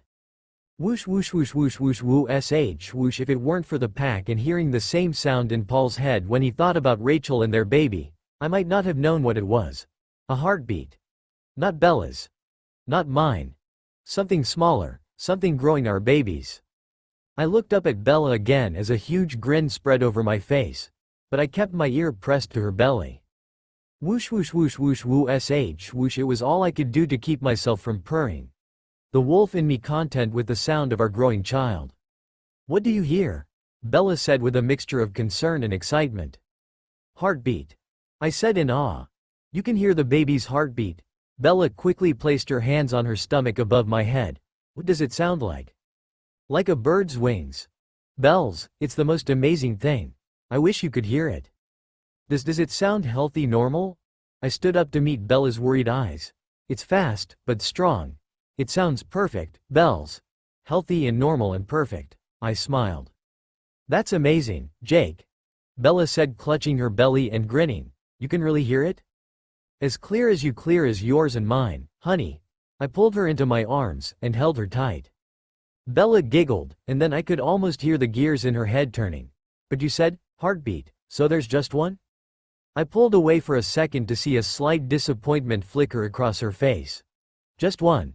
Are you upset? Honey, please don't be. No, Bella shook her head. I was just so sure. I guess the vision didn't mean anything. I wanted them both. I mean the vision. The dreams there were always too. We have plenty of time for as many babies as you want.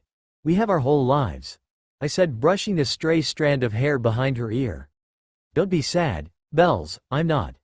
This is one of the happiest days of my life. You're having my baby, and I don't care if it's one, or enough for a whole baseball team. That made Bella laugh. Jake, a whole baseball team? Like they would all even fit in me, ouch. I rolled my eyes. Okay, you're right. Not a good idea, but someday, one by one. Bells, I want dozens of babies with you. Let's just start with the one. Bella smiled, and wrapped her arms around my waist. Sure. We really did it. We're really going to have a baby. Bella sighed into my chest. This is happening. I'm going to be a mom, and you're going to be a dad. Dad. I was going to be a dad, and the proof was right there, growing strong in Bella. My family was right here in my arms.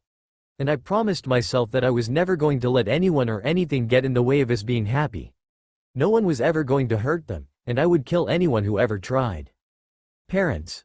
Bella continued. We're going to be parents. There's a real, little person living inside me right now. I'm having a baby. Bella started to sound anxious. I'm having a baby, and a baby is going to come out of me. Oh God, Jake. How is a baby going to come out of me? What if it's too big? What if I'm too small? What if I'm not a good mom? Jacob, what if I'm like my mom? What if I'm bad at this? I'm an only child, Jake. What do I know about babies? What if it hates me? Bella started to hyperventilate. Whoa, honey, slow down. Taking Bella's face in my hands, I looked her straight in her eyes. We are going to be great parents. And we are having a baby. I'm gonna be there the whole time, holding your hand. You're not alone in this, and I'm not going to let anything happen to you or our baby. Your mom?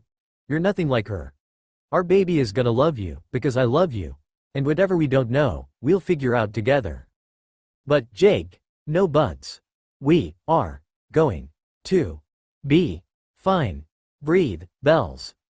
I slowly released her face and pressed my palms to hers, interlacing our fingers. Breathe. Everything is going to be okay.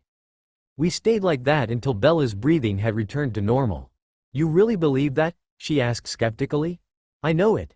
I said firmly. She saw my confident expression and knew I meant every word I'd said. Finally her whole body relaxed. How do you always know what to say to make me feel better? I love you, Jake.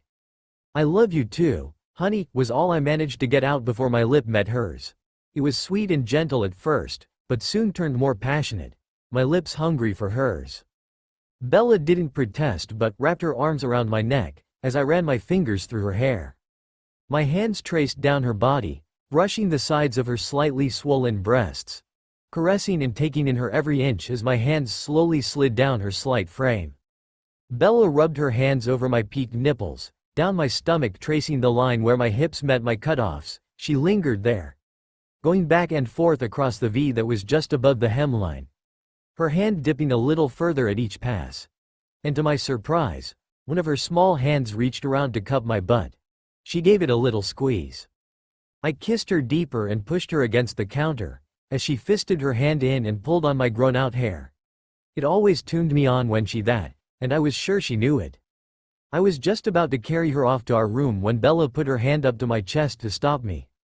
"Wait, there's something I have to do," Bella said, panting. "I should have done it long ago, but I couldn't." Kissing down her jawline, I couldn't imagine what she would have to do at a time like this. Giving me a final push to the chest, letting me know that she meant it, I let go. "I should have done this a long time ago," she repeated. "But I just couldn't," she said, walking into what had become our bedroom, as I followed. "I'm not saying that I'm not afraid, but need to do this, Jacob," she said as she went over to the set of drawers in the room. I waited patiently, and to my surprise she pulled out a small white box. "I'm sorry, Jacob. I don't know why this taken me so long," Bella said as she removed first her engagement ring and placed it in the box, then the heart charm. She placed them both in the box and slowly closed the drawer. There were tears in her eyes, and I quickly went to her, but I couldn't have been happier. "I should have done that a long time ago," Bella said, sniffling. I placed my arms around her. Bella curled into me. "I know what I want, and I want you. I want life and our family. I'm so dumb for it to take me so long. If you haven't noticed, sometimes I can be really blind," she sniffled. She tucked her head down and I could feel her tears slowly trickle down my chest. I hooked my fingers under her chin and made her look me in the eyes. "Don't care." "But I do." I cut her off with a kiss. "Doesn't matter," I said before another kiss. She broke the kiss off. "Yes, it does. Do you love me?" I asked, kiss.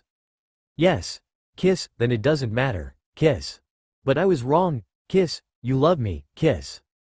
"Yes, but I should tell you how bad I feel." Kiss.